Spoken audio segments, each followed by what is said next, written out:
नमस्कार, बहुत स्वागत है आप सभी का। आप देख रहे हैं वॉर रूम। मैं हूं सौरभ शर्मा आपके साथ, और हमारे साथ रोज की तरह हमारे तीन खास मेहमान लेफ्टिनेंट जनरल विजय कुलकर्णी साहब हमारे साथ हैं। सर बहुत स्वागत है आपका।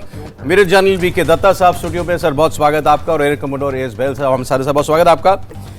देश में कुछ बहुत सारी बातें ऐसी हुई हैं जो नहीं होनी चाहिए थी। राहुल गांधी के बयान की हम बात कर रहे हैं। आपने वो बयान सुना होगा, और उस बयान पर कितनी ज्यादा उस बयान के खिलाफ देश के अंदर से आवाज आई है वो भी आपने देखा होगा। तो उसकी आज हम लोग बात करेंगे। इतने प्रमाण, सैटेलाइट की तस्वीरें, जब बम गिरे आतंकवादियों के ठिकानों पर तो उसका भी वीडियो, और उसके बाद दुनिया भर से जो बयान आए कि भारत ने जिस तरीके की कामयाबी हासिल की पाकिस्तान के ऊपर, पाकिस्तान के अंदर से जिस किस्म के बयान आए कि भारत ने घुसकर हमारे इतने बेसिस पर कैसे वार कर दिया, इतने शहरों में आखिर कैसे बम गिरा दिए, इस सब के बावजूद अगर कोई सरेंडर शब्द इस्तेमाल करे तो आप क्या कहेंगे? ऑपरेशन सिंदूर की कामयाबी के बाद भी राहुल गांधी बार बार पाकिस्तान के साथ सीज फायर को लेकर सवाल उठा रहे हैं।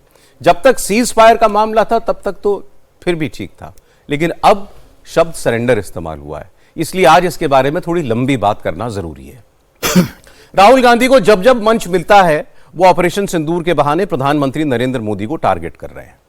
राहुल गांधी ने भोपाल में कार्यक्रम के दौरान प्रधानमंत्री नरेंद्र मोदी पर अमेरिका के राष्ट्रपति ट्रंप के फोन आने के बाद सरेंडर करने का आरोप लगाया। राहुल गांधी ने कहा कि बीजेपी और संघ वालों को मैं बड़ी अच्छी तरह जानता हूं, इन्हें जरा सा धक्का मारो डर कर भाग जाते हैं।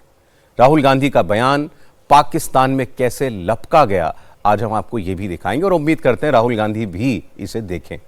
पाकिस्तान की मीडिया राहुल गांधी के बयान को लूप बनाकर बार बार अपने पूरे देश को सुना रही है, और यह कोई पहली बार नहीं है जब राहुल गांधी पाकिस्तान में हेडलाइन बने हैं। लेकिन इसके बावजूद लगातार अपनी सरकार को घेरने के चक्कर में वो देश और सेना का अपमान क्यों कर रहे हैं? राहुल गांधी का यह बयान तब आया जब देश के chief of defence staff general Anil Chauhan उसी वक्त साफ साफ ये बता रहे थे कि पाकिस्तान 48 घंटे लड़ाई करना चाहता था, लेकिन जब मैदान में उतरा तो सिर्फ 8 घंटे में ही बोरिया बिस्तर समेटकर फोन हाथ में उठा लिया और भारत की डीजीएमओ को कहा कि हम बात करना चाहते हैं, फायरिंग बंद कर दीजिए। इतना सब कुछ चला 4 दिन। पूरे देश ने नहीं, पूरी दुनिया ने देखा। क्या राहुल गांधी को दिखाई नहीं दिया? क्या राहुल गांधी को देश की सरकार पर भरोसा नहीं है? ना हो, आपके प्रतिद्वंदी हैं, आपकी राजनीति में प्रतिस्पर्धा है, इतनी बात भी समझ लेता देश। लेकिन देश की सेना ने भी यही बात बताई थी कि फोन पाकिस्तान ने किया था, सरेंडर पाकिस्तान ने किया था, पाकिस्तान गया था अमेरिका के पैर पकड़ने के लिए कि भारत को रोको। उसके बाद भी आप सरेंडर का इल्जाम भारत पर लगाते हैं, तो इसे क्या माना जाए? तो पहले आप जरा राहुल गांधी की बात सुनिए, फिर यह देखिए कि राहुल गांधी का बयान पाकिस्तान में कैसे हाथों हाथ लिया गया और उसे कैसे दिखाया गया, और फिर उसके बाद आज एक बार फिर क्योंकि यह बात उठी है तो वो सारे सबूत आपको दिखाएंगे, और उम्मीद करते हैं राहुल गांधी इस बार उनको नजरअंदाज नहीं करेंगे। बीजेपी आरएसएस वालों को अब मैं अच्छी तरह जानता हूं। इन पर थोड़ा सा दबाव डालो, थोड़ा सा धक्का मारो, डर के भाग जाते हैं ये लोग। जैसे उधर से ट्रंप ने एक इशारा किया, फोन उठाया, कहा मोदी जी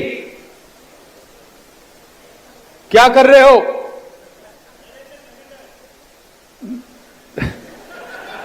नरेंद्र सरेंडर, और जी हजूर करके नरेंद्र मोदी जी ने ट्रंप के इशारे का पालन किया। आपको एक समय याद होगा जब फोन कॉल नहीं आया था, 7th फ्लीट आई थी, 71 की लड़ाई में 7th फ्लीट आई थी, हथियार आए थे, एयरक्राफ्ट कैरियर आया था। इंदिरा गांधी जी ने कहा मुझे कुछ जो करना है मैं करूंगी।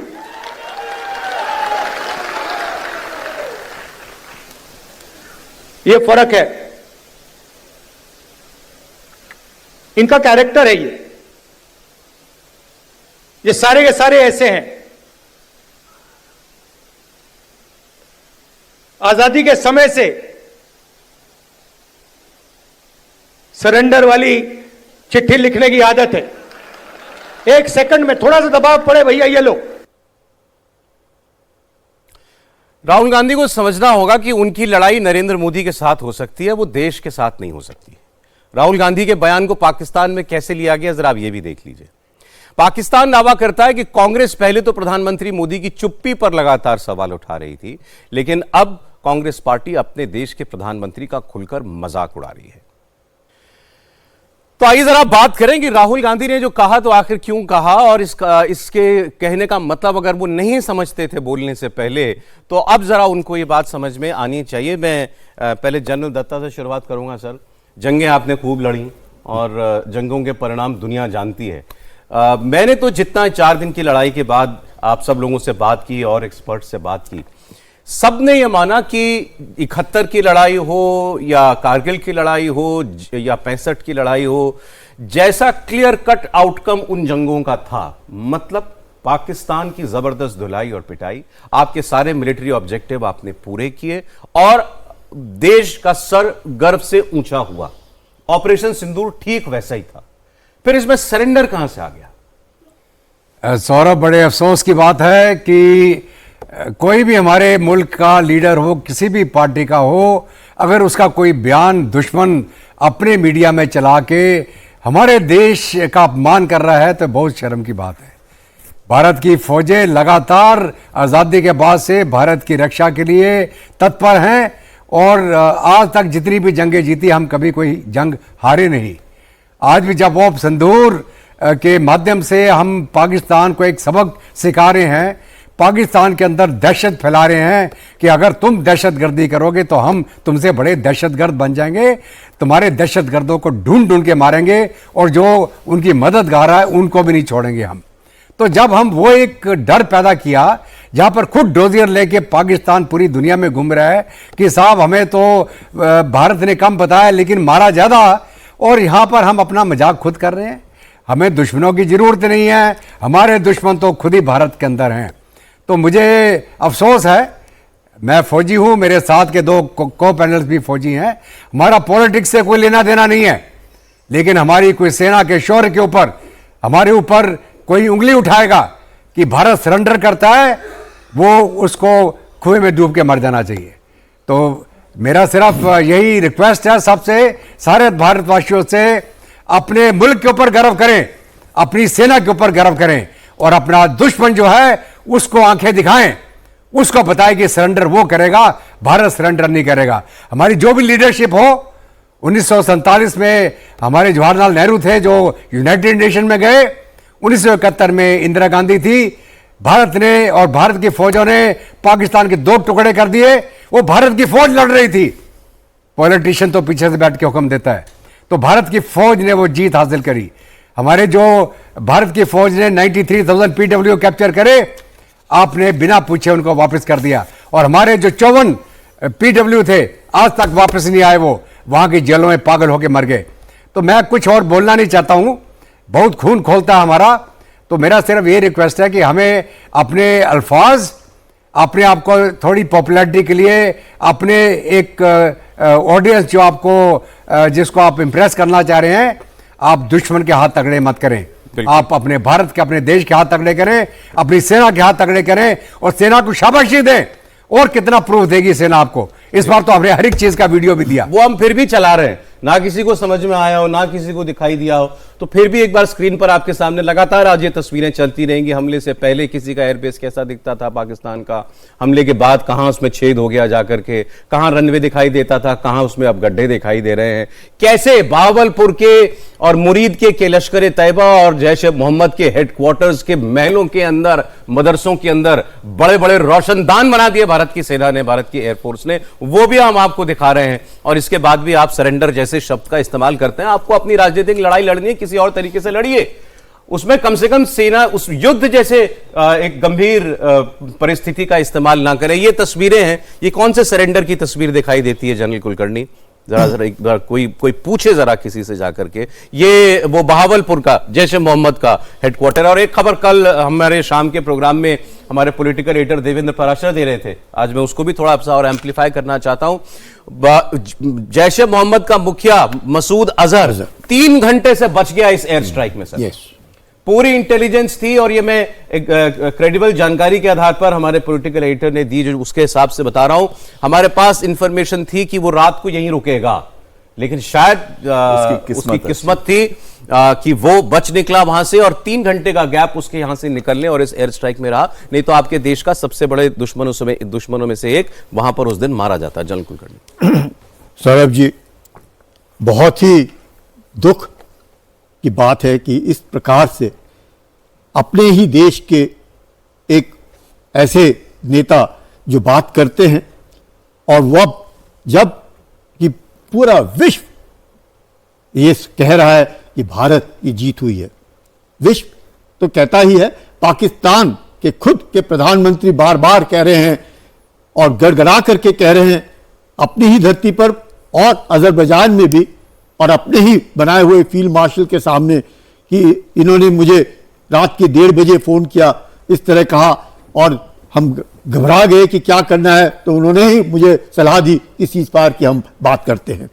तो अगर पाकिस्तान के अंदर इस तरह की बातचीत हो रही है और हमारे देश के बीच अगर इस तरह के नेता बात करें सरेंडर, या दूसरे कोई बात कर रहे हैं कि 1 नेशन 1 हस्बैंड, कोई तीसरा नेता बात कर रहा है कि ये तो सिंदूर अपने मिसेस को दो, ये क्या दर्शाता है? बहुत ही घटिया किस्म की मैं कहूँगा राजनीति, और जिसमें इस तरह की बातचीत जो हम लोग करते हैं, तो मुझे दुख होता है कि भारत के बीच, हमारे बीच, और सबसे पहले मालूम होना चाहिए कि बांग्लादेश की वो लड़ाई थी, ये पाकिस्तान के बरखिलाफ लड़ाई नहीं थी, ये सिर्फ आतंकी गढ़ों को बर्बाद करने की लड़ाई थी, और उस तक ही सीमित थी। बार बार ये कहना कि मिसेस गांधी ने इस तरह कहा, वो पाकिस्तान के साथ लड़ाई, ये युद्ध उस सेंस में कोई वॉर नहीं थी, ये पाकिस्तान के साथ युद्ध नहीं है, ये युद्ध नहीं है, this was war on terror. और वॉर ऑन टेरर में वो जिस प्रकार से आतंकी गढ़ों को बर्बाद किया, और उसके बाद जिस प्रकार से मसूद अजहर गड़गड़ाया, रोया कि मैं क्यों नहीं मरा, मेरे सारा परिवार मर गया, ये जो इस तरह की बातें वहां से उठ करके आ रही हैं, और अगर हम भारत से इस तरह की बात करें, ये क्या दर्शाता है?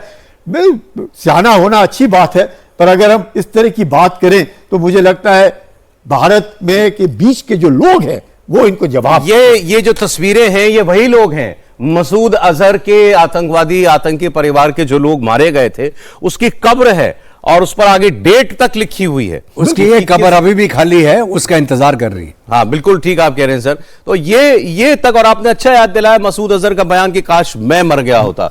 और आतंकवाद के खिलाफ आपने 6-7 मई की रात लड़ाई छेड़ी थी, और हमको उतना ही करना था। बाकी तो जो पाकिस्तान को उसके हाने के बाद जवाब दिया जाना जरूरी था, उतना ही दिया गया। तो सरेंडर जैसा शब्द इस्तेमाल करना, अपर हैंड आपका था। इसी बात, इसका प्रमाण यह है कि खुद पाकिस्तान को अमेरिका के पास जाकर कहना पड़ा कि आप भारत से बात कीजिए, और भारत ने उस वक्त भी यही कहा कि हमें पाकिस्तान से सुनना है ये शब्द, कि पाकिस्तान आकर हमको ये बताए, फोन करके हमको ये बताए कि वो अब आगे लड़ाई बंद करना चाहता है, वो चाहता है कि भारत उसको मारना बंद करे। आप मत करो भारत की सरकार पर विश्वास। भारत की सेना ने यह बोला, भारत की सेना की डीजीएमओ ने यह बोला, भारत की सेना के चीफ ऑफ डिफेंस स्टाफ ने यह बोला। कहां कौन सी कंफ्यूजन है? और कोई कंफ्यूजन अगर नहीं है तो साफ है कि आप अपनी एक पॉलिटिकल लड़ाई को इस सेना के डोमेन में लाना चाहते हैं। बिल्कुल सही कह रहे हैं सौरभ जी आप। अगर हम बड़े ध्यान से सुने, जितने पॉलिटिकल एनालिस्ट पूरे विश्व के हैं, चाहे वो स्पेंसर थे, क्रिस्टीन फेयर थे, या ऑस्ट्रियन थे, जिन्होंने क्लियरली बताया कि ऑफेंसिव रोल में भी और डिफेंसिव रोल में भी भारतीय सेना ने जो किया वो बहुत ही असीम था। और दूसरी चीज उन्होंने क्या बोली? उन्होंने बोली कि इंडिया जीता नहीं है, पाकिस्तान बहुत बुरी तरह से हारा है। ये स्टेटमेंट दिए हैं, ये हमने नहीं दिए, पूरे विश्व ने दिए। यह एक पॉलिटिकल स्पीच थी, लेकिन मेरी रिक्वेस्ट ऐसे लीडर्स के साथ है जो इस समय पॉलिटिकल स्पीच देते हैं कि जो देश का इंटरेस्ट है वो सर्वोपम है, उससे ऊपर कुछ भी नहीं आता। और दूसरी बात आती है कि इसमें इंटेंट दिखता है, आपका इंटेंट क्या है? क्या आपका इंटेंट देश के हित में है या आपका इंटेंट है पॉलिटिकल ब्राउनी पॉइंट्स को स्कोर करने में? अगर आपका इंटेंट पॉलिटिकल ब्राउनी पॉइंट्स को स्कोर करने में है, जो विश्व भी देख रहा है, तो कहीं ना कहीं इससे आप नीचे जा रहे हैं। देश को फर्क नहीं पड़ रहा। हमारी आर्म फोर्सेस में बहुत मोरल है। हमारी आर्म फोर्सेस ने जो किया है इसके अंदर, चाहे वो आर्मी ने किया है, एयरफोर्स ने या नेवी ने, वो ऐसा है ऐतिहासिक। 90 घंटे और एक्चुअल ऑपरेशन 8 घंटे के अंदर हमने घुटने टिका दिए पाकिस्तान आर्मी के कि वो भागते हुए अमेरिका गए। आप क्यों नहीं देख रहे जो हमने बर्बादी कुछ घंटों में की है? पाकिस्तान में ना तो कभी ऐसा हुआ है, ना विश्व में कभी ऐसा हुआ है कि इतने थोड़े समय में कोई देश घुटनों पे आ जाए। ये विक्ट्री है, ये सरेंडर नहीं है। और सरेंडर कहते हैं 93,000 ट्रूप्स ने जो सरेंडर किया। और अगर आप सरेंडर बोलते हैं हमारे प्रधानमंत्री को, तो एक्चुअली वो देश के अगेंस्ट जाता है, क्योंकि प्रधानमंत्री देश को रिप्रेजेंट करते हैं, वो इंडिविजुअल नहीं है। और जब आप कहते हैं कि भारत ने सरेंडर किया है, इससे बड़ी तौमत आप किसी पे भी नहीं लगा सकते। आपने बड़ी अच्छी बात की, मैं चाहता हूं इस पर जरा, क्योंकि आज अगर कोई कांग्रेस पार्टी का डिफेंडर आ जाए, कोई उनकी तरफ से सफाई देने वाला, तो वो यही कहेगा, अरे हम देश के लिए थोड़ी कह रहे हैं, अरे हम देश की सेना के लिए थोड़ी हमने सरेंडर शब्द इस्तेमाल किया, हमने तो देश के प्रधानमंत्री के बारे में कहा कि आपने सरेंडर कर दिया। फर्क है? वो कोई फर्क एक्चुअली देखा जाए, जो देश का प्रधानमंत्री होता है वो देश को रिप्रेजेंट करता है। और जब भी आप देश के प्रधानमंत्री के बारे में बात करते हैं तो देश के बारे में बात करते हैं। इसमें कोई फर्क नहीं है, क्योंकि प्रधानमंत्री ने जो किया है इस वॉर के अंदर, सभी देश के इंटरेस्ट में किया। और एक चीज मैं बहुत अहम बताना चाहता हूं इसमें, हमने सिर्फ टेरर टारगेट्स पे हिट करना था, और उन 9 टेरर टारगेट्स में जिसमें 100 से ऊपर आतंकी थे, और हमारे पास इनपुट्स थे कि इसमें बहुत ही क्रूर आतंकी भी हैं, जैसे कि अबू जिंदल, हाफिज सईद और उसके 10 से 12 जो क्लोज रिलेटिव्स जिनकी अभी आपने दिखाई हैं ना। मैं ये कहता हूं कि अगर हमारा टारगेट सिर्फ वही था जो हमने एकदम अचीव किया, उसके बाद पाकिस्तान ने रिटेलिएट किया मिलिट्री स्पेक्ट्रम पे, और तब हमने मिलिट्री स्पेक्ट्रम में जाके जो तबाही मचाई कि पाकिस्तान घुटनों पे आ गया। यह चीज का क्या मतलब है? इसका मतलब है कि अगर आप बात करते सीज फायर की तो भी समझ आता था, लेकिन सरेंडर की बात आप नहीं कर सकते। और हमने तय किया था कि हम वहां रोकेंगे जहां पे हम चाहते हैं, ना कि पाकिस्तान। एग्जैक्टली, क्योंकि यह सवाल उठेगा फिर कि आपने भारत की सेना को क्यों रोक दिया आगे लड़ने से या और पाकिस्तान पर प्रहार करने से? जो आप लोगों ने बार बार बात बताई कि लड़ाई हमें पाकिस्तान की सेना के साथ नहीं लड़नी थी, युद्ध पाकिस्तान के साथ नहीं लड़ना था। ये इस ऑब्जेक्टिव के साथ यह ऑपरेशन सिंदूर शुरू किया ही नहीं गया था कि आप पाकिस्तान से लड़ाई लड़ रहे हैं। आप आतंकवाद के खिलाफ लड़ाई लड़ने के लिए आपने इस कैंपेन को शुरू किया था। फिर इसमें कौन सी बात ना समझ में आने वाली है? और उसमें भी आपने जब यह कहा कि सीज फायर नहीं, ऑपरेशन सिंदूर अभी भी जारी है, cessation of hostilities, military hostilities, वो फिलहाल केवल रोका गया है कुछ वक्त के लिए, तब भी आप यह कह रहे हैं कि हमारा ऑपरेशन जारी है। सेना अभी भी हाई अलर्ट पर है। सेना को आज भी आदेश मिल जाए कि कोई कार्रवाई करनी है तो उसको कुछ घंटों से ज्यादा का वक्त नहीं लगने वाला है। और उसके बाद भी इस किस्म की बात। तो मैं आपको पहले इसका एक पॉलिटिकल जवाब भी दिखा देता हूं। राहुल गांधी के इस सरेंडर वाले बयान पर बीजेपी किस तरीके से रिएक्ट कर रही है? ये समझना है, सरेंडर तो याद करिए, राहुल गांधी जी केवल 2 साल पहले आप विदेश में गए थे और आपने कहा था, why the defenders of democracy America and Europe are silent and not interfering in India. यह था सरेंडर। 15 जुलाई 2011 को आपने कहा, it's impossible to totally control terrorism. यह था आतंक के आगे सरेंडर। 26/11 के हमले के बाद आपकी सरकार ने शर्म एल शेख में कहा कि कंपोजिट डायलॉग प्रभावित नहीं होगा आतंकी घटनाओं के साथ। यह था आतंक की मानसिकता के साथ सरेंडर। 1995 में नरसिम्हा राव सरकार के समय एक फोन आया और भारत ने अपना एटॉमिक एक्सप्लोजन रोक दिया। यह था सरेंडर। 1971 में 93,000 प्रिजनर ऑफ वॉर थे। 1971 में 93,000 प्रिजनर ऑफ वॉर थे। फिर भी पीओके क्यों सरेंडर कर दिया? छंब का 160 किलोमीटर का एरिया जीता हुआ क्यों सरेंडर कर दिया? 13,000 किलोमीटर पाकिस्तान के पंजाब और सिंध का जीता हुआ क्यों सरेंडर कर दिया? 54 हमारे सैनिकों को वापस नहीं लिया, उन्हें क्यों सरेंडर कर दिया? 1965 में जीता हुआ हाजी पीर का दर्रा सरेंडर कर दिया। लाहौर से 20 किलोमीटर दूर तक सेना पहुंच गई थी, वो सरेंडर कर दिया। 62 में तो क्या क्या सरेंडर कर दिया। 19 नवंबर 1962 को जवाहरलाल नेहरू का कैनेडी को लिखा गया लेटर है, जिसमें उन्होंने सीधे कहा है कि अमेरिका आकर अमेरिकन पायलट्स हमारी एयरफोर्स को संभाले। तो ये जवाब था, लेकिन इसमें फैक्ट थे, पॉलिटिकल जवाब था, लेकिन फिर भी इसमें कुछ फैक्ट दिए गए हैं। हम बात करते हैं उसके बारे। आज तक 1 महीना हो गया इन्हीं मेहमानों के साथ बात करते हुए, मैंने कभी आप लोगों से किसी पॉलिटिकल सब्जेक्ट पर कोई डिस्कशन नहीं किया। आज तक ना आपसे कभी कहा कि आप किसी पॉलिटिकल बात में किसी ने कुछ कहा उसका जवाब दीजिए, लेकिन आज मामला बिल्कुल अलग है। अब अगर किसी और सबूत की भी दरकार है तो खुद पाकिस्तान के प्रधानमंत्री को सुन ले राहुल गांधी। उसी field marshal, fraud marshal Asim Munir के सामने बैठकर क्या कह रहे थे वो, कि हम कुछ करना चाहते थे, उससे पहले भारत ने हम पर ब्रह्मोस से हमला कर दिया। On 9th and 10th night, we decided to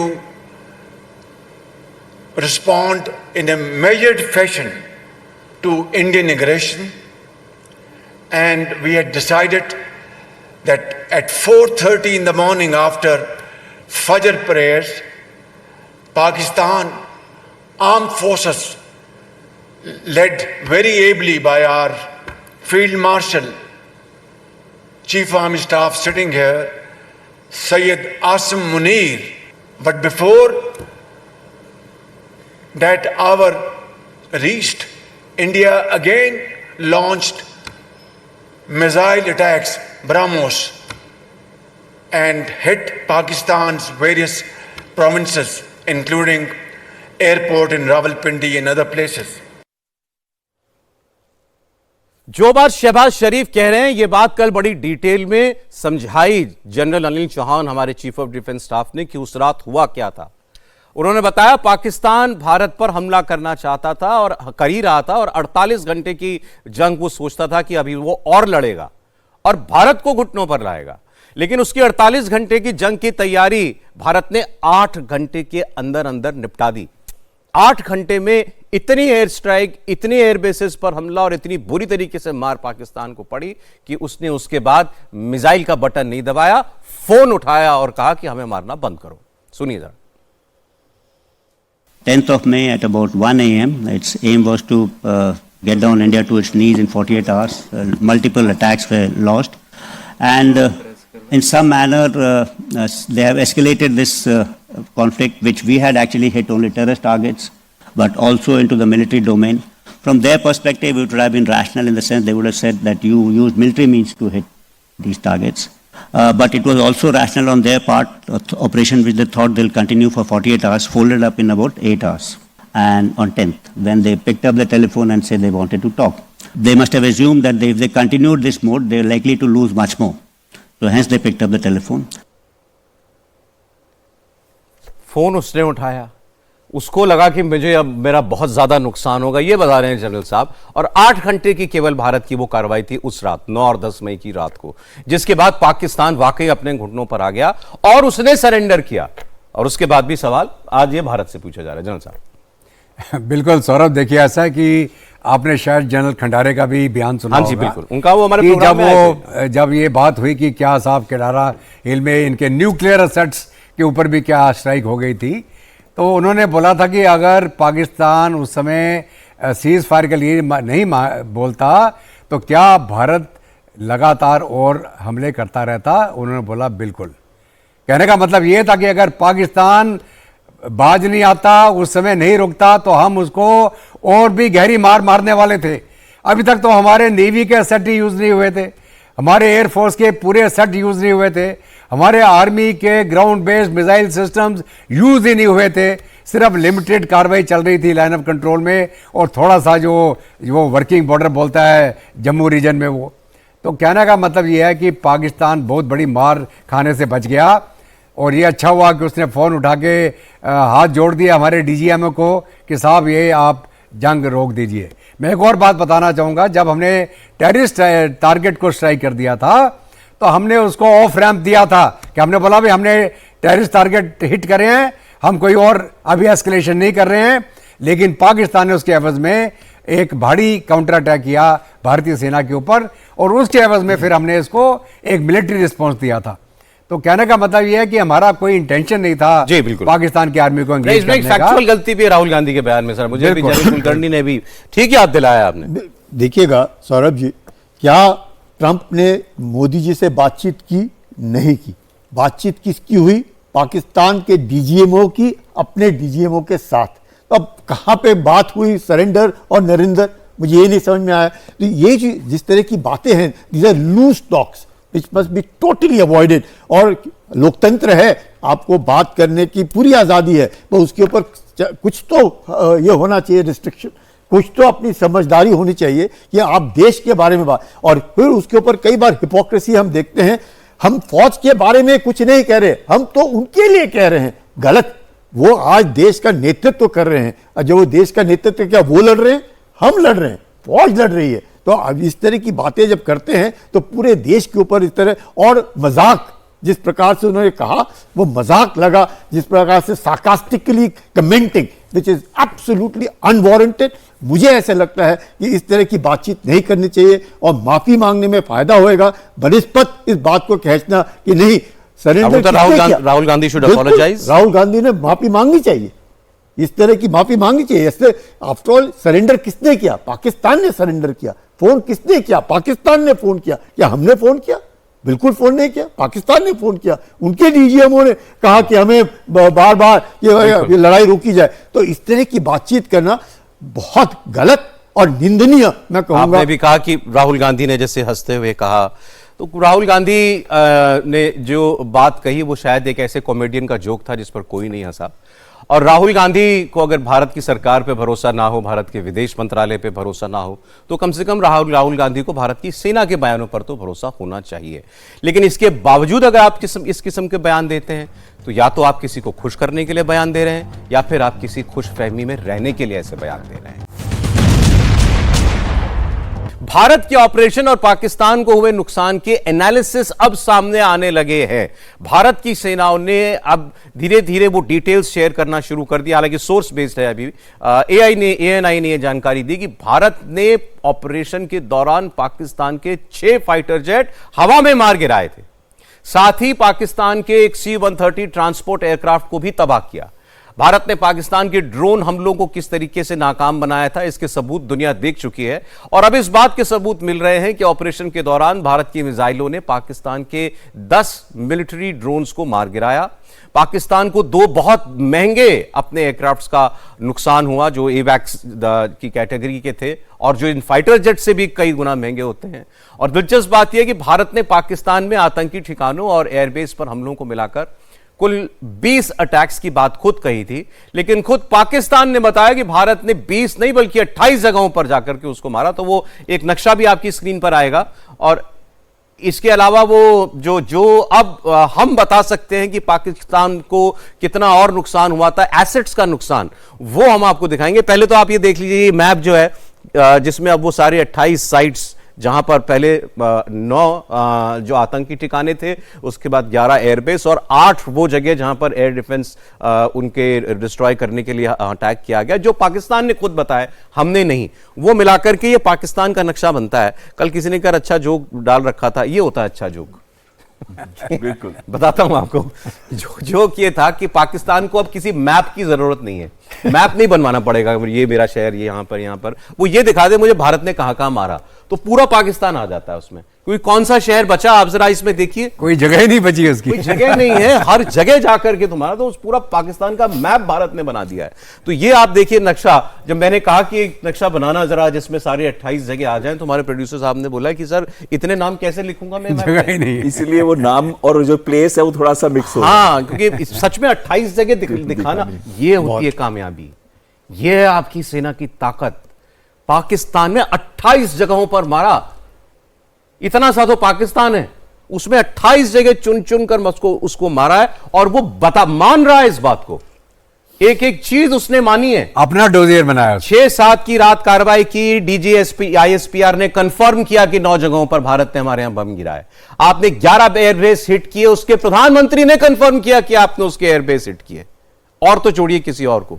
और फिर अब ये जो डोजियर लिए घूम रहा है वो बिलावल भुट्टो न्यूयॉर्क में, उसने जाकर के दुनिया को बताया कि ये साहब ये इन 20 के अलावा 8 जगह और है, हमको आकर के मारा था। तो ये है पेशावर, अटक, कटक, मुरीद, बहावलपुर, मुरीद के नूर खान, पसरूर, लाहौर, चुनियान, रहीम यार खान, सुक्कू, जैकबाबाद, गुजरांवाला, भुलारी, हैदराबाद, मतलब सिंध से लेके पंजाब और खैबर पख्तूनख्वा और उसके बाद पीओके और सब जगह।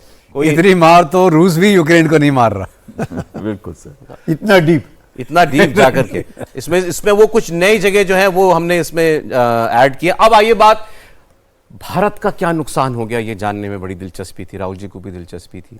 ये पूछते कि पाकिस्तान को कितना नुकसान हुआ, तो अब बताते हैं आपको पाकिस्तान को कितना नुकसान हुआ। पाकिस्तान के 6 हवाई जहाज हवा में मारे, और पाकिस्तान की तरह नहीं कि पहले ही दिन जो है दुनिया में जाके ढिंडोरा पीट दिया, ना कोई सबूत, ना कोई तस्वीर, दुनिया में कोई उस बात को स्वीकार करने को तैयार नहीं कोई। आपको कि उसके पीछे कोई क्रेडिबल होना चाहिए आपके पास उसको बताने के लिए। भारत ने अपना समय लिया है ये बताने के लिए। उस वक्त भी भारत ने ये कहा था कि हम पूरा एक टेक्निकल एनालिसिस करने के बाद तब हम आपको बता पाएंगे एग्जैक्टली, क्योंकि हम चाहते हैं कि we should get this absolutely right कि हमने पाकिस्तान के कितने एसेट्स डिस्ट्रॉय किए। तो वो जानकारी अब आ रही है, वो आपकी स्क्रीन पर जो है वो चल रही है। तो एक एक करके जरा इनकी हम लोग बात कर लें। 10 कॉम्बैट ड्रोन्स, ये मुझे बहल साहब मेरी मदद कर देंगे ये बता। जी बिल्कुल, क्या क्या है। अगर आप देखें, इन्होंने बताए 6 लड़ाकू जहाज में JF-17, F-16 और साथ में मिराज 5 एयरक्राफ्ट है। नंबर्स में हो सकता है कि 2 F-16 थे या 2 JF-17 थे, क्योंकि रेडार के ऊपर सिर्फ वो ब्लिप दिखता है और उसके बाद दिखता है कि वो ब्लिप है नहीं। इससे पता चलता है कि वो जहाज हवा में ही शूट डाउन हो गया। तो वो प्रूफ सारे हैं हमारे पास। और दूसरा आता है एवैक्स, जो इनके सबसे महंगे जहाज, जहां पे कहते थे कि पाकिस्तान को एज है। उनके पास 10 AEWC या एवैक एयरक्राफ्ट है, जिसमें 6 एरियाई थे। AEWC यानी कि airborne early warning and control system जहाज, जिसके ऊपर रेडार लगे हैं। ये 2 हमने शूट डाउन किए हैं। एक हवा में सुदर्शन चक्र का इस्तेमाल हुआ, S-400 का 300 किलोमीटर अंदर था ये जहाज जब इसको हिट किया गया, और ये सिविल एयरलाइन वाली जो फ्लाइट है उसके कॉरिडोर में उड़ रहा था जब इसे मार दिया गया, यानी कि ये छुपा के उड़ा रहे थे इसको। उसके बाद दूसरा हमने भुलारी में, और अगर आप वो दिखा दे भुलारी का नक्शा है तो वो भी दे दीजिएगा, मैप जो है सैटेलाइट इमेज वाला जी। हाँ, भुलारी के अंदर आप देखिए खुद, मैं वहां जा, हाँ जी प्लीज। भुलारी के अंदर आप खुद देखिए कि जो पहला अटैक में हमने हिट किया, बिल्कुल सेंटर ऑफ हैंगर हिट किया। इसके अंदर इनका airborne early warning control system का जहाज था, जिसकी कीमत एक जहाज की $93 मिलियन रिप्लेसमेंट कॉस्ट है, और इसको यहां पे हिट किया। इसके साथ उनके 6 जवान, हम कभी भी बॉडी बैग्स नहीं गिनते, हमें नहीं लेना देना कि उनके कितने सोल्जर्स मरे, फिर भी कहते हैं कि एक स्क्वाड लीडर और 5 और टेक्नीशियंस की मौत हुई थी इसके अंदर, और कहते हैं और भी अंदर इक्विपमेंट था और कुछ चीजें थी जो काफी हद तक डिस्ट्रॉय होगी। अब देखिए, इन्होंने इसको कवर कर दिया टारपुलिन से, ताकि या तो दोनों चीजों की वजह से एनवायरमेंट का इफेक्ट ना हो, जो भी अभी बच गया अंदर, या रिपेयर क्या कर रहे हैं हमको ना पता चले, या फिर कितना डैमेज हुआ है हम उसका भी पता ना लगा सके। लेकिन डेफिनेटली 2 AEWC एयरक्राफ्ट गए। हमने बात करी थी मुरीद की, अगर आपको याद हो, मुरीद में 2 जगह उन्होंने हिट किया था, एक हैंगर में हिट किया था और एक अंडरग्राउंड कॉम्प्लेक्स में हिट किया था। जहां हैंगर में हिट किया था तो ये तो अंडरग्राउंड कॉम्प्लेक्स, ये मुरीद है सर, मुरीद वही, यहाँ तो अंडरग्राउंड कॉम्प्लेक्स है, उस पे हिट किया गया था, जिसमें जिसकी एंट्रेंसेस अगर आप देखें अंडरग्राउंड कॉम्प्लेक्स की है, और उसको 30 मीटर दूर उन एंट्रेंसेस से यहां पे एक अंडरग्राउंड कॉम्प्लेक्स है, जिसमें कहते हैं कि कुछ उनके इंपॉर्टेंट स्ट्रेटेजिक एसेट्स थे जिनके पास इसको हिट किया गया। दूसरा एक और हैंगर है यहां पे जिसको हिट किया गया था, और उस हैंगर के अंदर 10 के करीब उनके विंगलुंग UAVs थे, UCAVs, जो कि चीन के हैं। वो बेचारे तो वहीं शहीद हो गए, 10 जमीन में दफन हो गए, जो उड़े भी नहीं, उनको वहीं पे हमने खत्म कर दिया था। यानी कि इसके बाद 30 मिसाइल भी हवा में इनको हमने इंटरसेप्ट किया। लेकिन इसमें सौरभ जी एक बहुत इंपॉर्टेंट चीज है, जो 400 के करीब ड्रोन्स अंदर आ रहे थे पहले दिन, और दूसरे दिन 200 से ऊपर 600 के करीब जो ड्रोन्स को तो हमने भारत के अंदर इंटरसेप्ट किया है। तो वो तो फिगर हम गिन नहीं रहे। और खबर में ये भी आया है बहल साहब कि वो डेबरी नहीं निकाल रहा है बाहर, ताकि उसमें पता चल जाएगा कौन कौन सा जहाज। बिल्कुल सही कह रहे हैं। और कल हम एक एयरफील्ड में देख रहे थे, ये देखिए भुलारी की क्लीन पिक्चर आ गई है, बिल्कुल हाँ वही भुलारी दे दें अभी, ये पहले देखिए वाला, इससे पहले हैंगर वाला जो दे दें। 30 अप्रैल को था जब अटैक नहीं हुआ, एकदम क्लियर, कुछ भी डैमेज नहीं है। और फिर जब हम देखते हैं 11 मई को क्या बचा होगा इस हैंगर का, इसके अंदर जो एयरक्राफ्ट था AEWC एयरक्राफ्ट, उसका क्या बचा होगा। अब इसमें हमने सरगोदा की बात नहीं करी, इसमें हमने और जितने एयरफील्ड्स थे, नूर एयरफील्ड जो है इनका, नूर खान एयरबेस, उसकी बात नहीं करी, जो चकलाला एयरबेस है जो कि बिल्कुल उनके हेडक्वार्टर्स के पास है या उनके कमांड स्ट्रक्चर के पास है, उसकी बात नहीं करी। ये आ गई, नूर खान की भी आ गई। अब ये देखिए ऑपरेशनल कॉम्प्लेक्स में क्या बचा। वो कहते हैं कुछ ट्रक्स तो साथ में थे जो वो तो बेचारे शहीद हो गए, और एक उनका जो C-130 था उसको भी डैमेज हुआ था। तो कहीं ना कहीं 11 से 12 एयरफील्ड्स, अब देखिए कितना बड़ा नंबर है। एक देश की जो ऑपरेशनल एयरफील्ड्स 11 से 12, वो भी छोटा सा देश लाइक पाकिस्तान। दूसरा देखिए 6 रेडार्स जो हमने हिट किए, लाहौर, गुजरावाला, पसरूर, चूनियान, सक्कर, 6 रेडार्स जो कि इतने महंगे आते हैं, कितना समय लगता है उसको, उनको हिट किया हमने। उनके ड्रोन्स को हिट किया हमने, उनके जहाज को। अभी तो हम उनको काउंट नहीं कर रहे जो जहाज हैंगर के अंदर होंगे, जिसका नंबर हमें कभी पता भी नहीं चल सकता। वो वाले जहाज को भी काफी डैमेज हुआ होगा जो रिपेयर फैसिलिटी। एक बस सर आ जाएं please, thank you so much. इसमें एक जानकारी और जो आई है कि Indian air force used only air launched cruise missiles to attack Pakistan, no surface to surface BrahMos missiles were used. इसका मतलब क्या है? आपने सारी ब्रह्मोस हवाई जहाजों से लॉन्च की।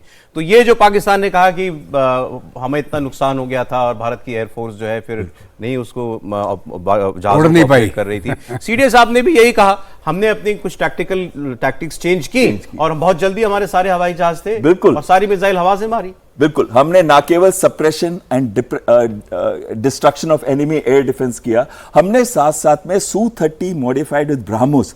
इससे बहुत बड़ा फायदा होता है। जो ग्राउंड से लॉन्च है उसकी 290 किलोमीटर रेंज है, बट जो हवा से लॉन्च है उसकी 450 से ऊपर रेंज है। और जो एक्चुअली हमने शिप्स और सबमरीन का भी इस्तेमाल ही नहीं किया जहां पे 800 किलोमीटर रेंज है। तो ये कहीं ना कहीं हमने हवा से ये 2 रीजन दिए। एक, हम दिखा रहे थे कि हमारे हवाई जहाज उड़ रहे हैं, हमारे हवाई जहाज ने ब्रह्मोस को लॉन्च किया और देखिए कितनी तबाही मचा दी, जो उनके प्राइम मिनिस्टर को बोलना पड़ा कि इनके ब्रह्मोस आ गए थे, हम तो उससे पहले हमला करना चाहते थे। अरे आप कभी दौड़ते दौड़ते कभी भी अगर आप फिसल जाएं तो मतलब बड़ी ऑकवर्ड सिचुएशन हो जाती है ना, तो दर्द तो बहुत हो रहा होता है, लेकिन आप बताते नहीं, आप उठते हो मुस्कुराते हो, कुछ नहीं हुआ, कुछ नहीं हुआ, कुछ नहीं हुआ। तो पाकिस्तान की हालत अभी कुछ ऐसी है। लेकिन अब पाकिस्तान के इस फ्रॉड मार्शल के लिए बुरा वक्त शुरू होने वाला है। झूठी वाहवाही लूट करके फौज तुम्हारे पास है, किसी की कनपट्टी पे बंदूक लगा दे, एक मेडल और दे दो मुझे, एक प्रमोशन और दे दो मुझे, तुम बन गए जनरल से तुम फील्ड मार्शल बन गए। लेकिन अब जनता एक बार फिर उसके खिलाफ उठने वाली है। वो खबर मैं आपको दे रहा हूं। पाकिस्तान की जेल में बंद पूर्व प्रधानमंत्री इमरान खान ने आसिम मुनीर पर बड़े गंभीर आरोप लगाए। पहले ये खबरें चल रही थी ना कि इमरान खान से शायद अपनी अदावत खत्म करना चाहता है आसिम मुनीर, सेना और इनके बीच बातचीत भी हो रही है। अब लगता है वो सब कुछ नहीं हुआ था और ना इमरान खान के तेवर बदले हैं। इमरान खान ने कहा कि जनरल मुनीर ने बदला लेने के लिए मेरी पत्नी बुशरा बीबी को जेल में बंद किया। इमरान खान ने एक्स पर पोस्ट में कहा है कि जब प्रधानमंत्री रहते हुए आसिम मुनीर को मैंने ISI चीफ के पद से हटाया था तो उसने बुशरा बीबी से संपर्क करने की कोशिश की थी। मतलब इमरान खान प्राइम मिनिस्टर थे, उनकी वाइफ से संपर्क करना चाह रहा था ISI चीफ होते हुए आसिम मुनीर, लेकिन बुशरा ने साफ साफ मना कर दिया था और कहा था कि मैं किसी राजनीति के मामलों में नहीं पड़ती। और इसके बाद बुशरा बीबी को एक के बाद एक झूठे मामलों में फंसाया गया, करप्शन का चार्ज लगाया गया, जेल में टॉर्चर किया गया। कई महीने बुशरा बीबी जेल में बंद रही, 2 साल से इमरान खान बंद है। और इमरान खान का आरोप है कि मुनीर के इशारे पर उन्हें 1 महीने से अपनी पत्नी से भी मिलने नहीं दिया जा रहा है। अब इसका मतलब क्या है? ये केवल कोई इमरान खान को कोई पर्सनल तकलीफ हो रही है उसके बात नहीं है। इमरान खान अपने देश का सबसे लोकप्रिय नेता है और इमरान खान की पार्टी के लोग थे जो इनके कोर कमांडरों के घर के अंदर घुस गए थे और इनके जनरल को फिर बाद में बर्खास्त करना पड़ा था। तो वो इमरान खान और उसके पीछे खड़ा हुआ आधे से ज्यादा पाकिस्तान अब अगर एक बार फिर आसिम मुनीर के खिलाफ खड़ा हो गया तो फिर आप सोचिए कि निपट पाएगा आसिम मुनीर अपने खिलाफ इतने बड़े विरोध से? जनरल साहब, मुश्किल सौरभ, क्योंकि 9 मई 2023 वही वक्त है, तकरीबन यहाँ पर भी आप देखिए वही टाइम आ रहा है 7 मई और 10 मई 9 मई 2023 जब कोर कमांडर के घर जलाए गए पाकिस्तान के अंदर, और उसके लिए जिस प्रकार से इमरान को बंद किया गया, एक वक्त अब आ रहा है कि धीरे धीरे करके इम्प्लोजन जो कहते हैं पाकिस्तान के बीच में ही इतना विरोध है इस फौज के बरखिलाफ जो आज तक कभी देखा नहीं गया। पाकिस्तान के अंदर फौज का जो एक दर्जा था काफी ऊंचा रहता था, अब जिस प्रकार से लगातार फौज के बरखिलाफ, और क्योंकि फौज का जो बिजनेस है तकरीबन 20 अरब डॉलर से भी ज्यादा का बिजनेस करते हैं, प्याज बिजनेस, मॉल्स, चीनी, जो मर्जी ऑर्डिनेंस, मतलब सब कुछ का बिजनेस करते हैं, तकरीबन 20 से 25 अरब डॉलर का बिजनेस ये है। उसके अलावा जिस प्रकार से करप्शन और सिंध के अंदर जो एक तरीके से आक्रोश पैदा हो रहा है, इसलिए कि सिंध में से जो एक नहर है उस नहर को वो ले जा रहे हैं अपने इलाके में, जहां पे फौजी फाउंडेशन ने इलाका तकरीबन 6000 एकड़ जमीन चौकिस्तान में ली है, जिसको वो तैयार कर रहे हैं अपने लिए। तो फौजी फाउंडेशन जो है फौज का, उसके कारण फौज के बरखिलाफ जो कार्रवाई है, एक करप्ट पॉलिटिशियंस और एक करप्ट और इंटरफियरिंग फौज जो पाकिस्तान के अंदर है, उसके बरखिलाफ जिस प्रकार से आवाम का आक्रोश है वो देखने को दिख रहा है। इतना आप समझ सकते हैं कि 24 IMF के बेल आउट, इसके अलावा जिस प्रकार से लोन, सैंक्शन, ग्रांट पाकिस्तान लेता रहता है, ये पैसा जो है सर, कल हम लोग बात कर रहे थे कि एग्जैक्टली 118 डेवलपमेंट स्कीम्स इन्होंने बंद किए हैं क्योंकि पैसा नहीं है इनके पास। और पाकिस्तान में कोई भी मिलिट्री डिक्टेटर कभी भी रहा हो, उसको आखिरकार हटना पड़ा है जनता के आक्रोश की वजह से ही। पाकिस्तान में आप अयूब खान से शुरुआत कर लीजिए, याहिया खान की बात कर लीजिए, जुल्फिकार अली भुट्टो, चलिए वो तो उसका एयरक्राफ्ट क्रैश हो गया था या बम फटा क्या हुआ उसमें वो मारा गया। मुशर्रफ 10 साल सत्ता में रहे, लेकिन मुशर्रफ को भी हटना पड़ा और बहुत पावरफुल मिलिट्री डिक्टेटर माना जाता था मुशर्रफ को। लेकिन जब जनता एक बार सड़कों पर आ गई तो उसके बाद मुशर्रफ भी कुछ नहीं कर पाया। तो क्या कर पाएगा आसिम मुनीर जनरल साहब?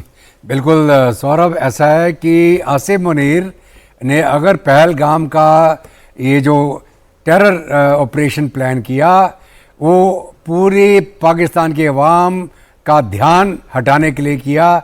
जो पाकिस्तान के अंदर इंटरनल हालात थे, चाहे वो बलूचिस्तान में हो, खैबर पख्तूनख्वा में हो, या सिंध में हो, या POK में हो, तो वो उसमें थोड़ा सफल हुआ कि पूरी पाकिस्तान की अवाम जब भारत का नाम सुनती है, यहाँ JNK का नाम सुनती है, तो एक थोड़ी उनको एक सेंटिमेंटल अटैचमेंट हो जाती है। लेकिन अभी वो गुब्बारा फूट गया, वो इतनी बुरी तरह से फूटा वो गुब्बारा कि ये बेशर्मी की हद टॉप गया और अपने ऊपर तकमा लगा दिया इसने फील्ड मार्शल का। हमारे यहाँ तुमने देखा होगा कि वो शादियों में बैंड जाते हैं ना, बड़े मोटे मोटे तकमे लगा रखे होते हैं उन्होंने कंधों में, उसी प्रकार ये पाकिस्तान की शादी का बैंड बजाने वाला लगता हमको। और अभी जो पाकिस्तान की अवाम है इसका बैंड बजाने वाला। ये आपने मजाक में बात के लिए, ये सीरियस क्वेश्चन है, आप कभी गौर कीजिएगा। भारत का कोई टॉप जनरल जो है कोई, उसको आप कभी अपने फॉर्मल में देखिए आप, तो वो छोटे छोटे वो लगाए होते हैं उसके ऊपर बैजेस के, वैसे वो मेडल जैसे नहीं होते, वो भारी आप छोटी सी स्ट्रिप्स लगाते हैं। ये लोग वो पूरा मेडल लटका के आते हैं। सौरभ देखिए, ऐसा है कि वही बताना चाह रहा था आपको, अभी जैसे जैसे पाकिस्तान की आवाम को ये पता चलेगा कि इसने हमारा उल्लू बनाया, बुरी तरह से पिटा, चारों तरफ इनकी तबाही हुई, उसके बाद भी इनके जो प्रधानमंत्री है उन्होंने इनको तकमा लगा दिया, तो वो उनका गुस्सा और फूटेगा। और जब वो गुस्सा फूटेगा तो मुनीर को अपनी सिर छुपाने की जगह नहीं मिलेगी। और जहां तक तकमों का सवाल, आपने देखा होगा, आप नॉर्थ कोरिया में देखिए, वो जो उनके यूनिफॉर्म पहनते हैं, जो ऊपर से लेके पेट तक उनके मेडल लगे होते हैं, ठीक है। तो वो मेडल लगाने से कुछ नहीं होता, जमीन के ऊपर आपने क्या काम करके दिखाया उससे जाहिर होता है। और ये समय बता देगा, क्योंकि समय बड़ा बलवान होता है, आप कोई भी सच्चाई छुपा नहीं सकते। 10-15 दिन आप लोगों का उल्लू बना सकते हैं, आप खुद ही देखते जाए। 18 घंटे कराची में लाइट नहीं आ रही सर, बिल्कुल 18 घंटे की बिजली का गर्मी पीक पर चल रही है, और ये वहां ये हालात हैं। और बाकी तो आपके सामने परिस्थितियां पाकिस्तान की हैं। अब इन्होंने अपनी बात कहने के लिए भारत के खिलाफ विदेश में भेजा हुआ है बिलावल भुट्टो को, और बिलावल भुट्टो न्यूयॉर्क में है, वो यूनाइटेड नेशंस गया, वहां उसने प्रधानमंत्री नरेंद्र मोदी के खिलाफ लगातार भड़काऊ भाषण भी दिए। अच्छा, ये बात मैं आपको बताऊं, एक छोटा सा एक साइड अपडेट मैं आपको देता हूं, क्योंकि मैंने वो खबर देखी थी, शायद मैं नहीं दिखा पाऊंगा अभी आपको। व्हाइट हाउस के अंदर इन्हीं का, माफ कीजिएगा, बिलावल का प्रेस कॉन्फ्रेंस में इन्होंने कहा कि वहां भारत में मुसलमानों के खिलाफ बड़ा जुल्म हो रहा है, पहलगाम हमले के बाद भारत में मुसलमानों में बड़ा जुल्म हो रहा है। तो वहां सामने एक जर्नलिस्ट बैठा था और उसने पूछा ये बात, और ये भी देखिए ये भारत की एक छोटी छोटी चीजें काउंट करती हैं।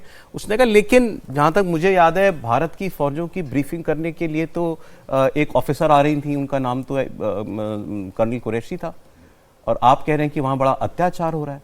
सो वर्ल्ड नोटिसेस एवरीथिंग, छोटी से छोटी बात। अब खैर बिलावल ने प्रधानमंत्री के रोटी खाओ नहीं तो मेरी गोली है वाले बयान का जिक्र किया।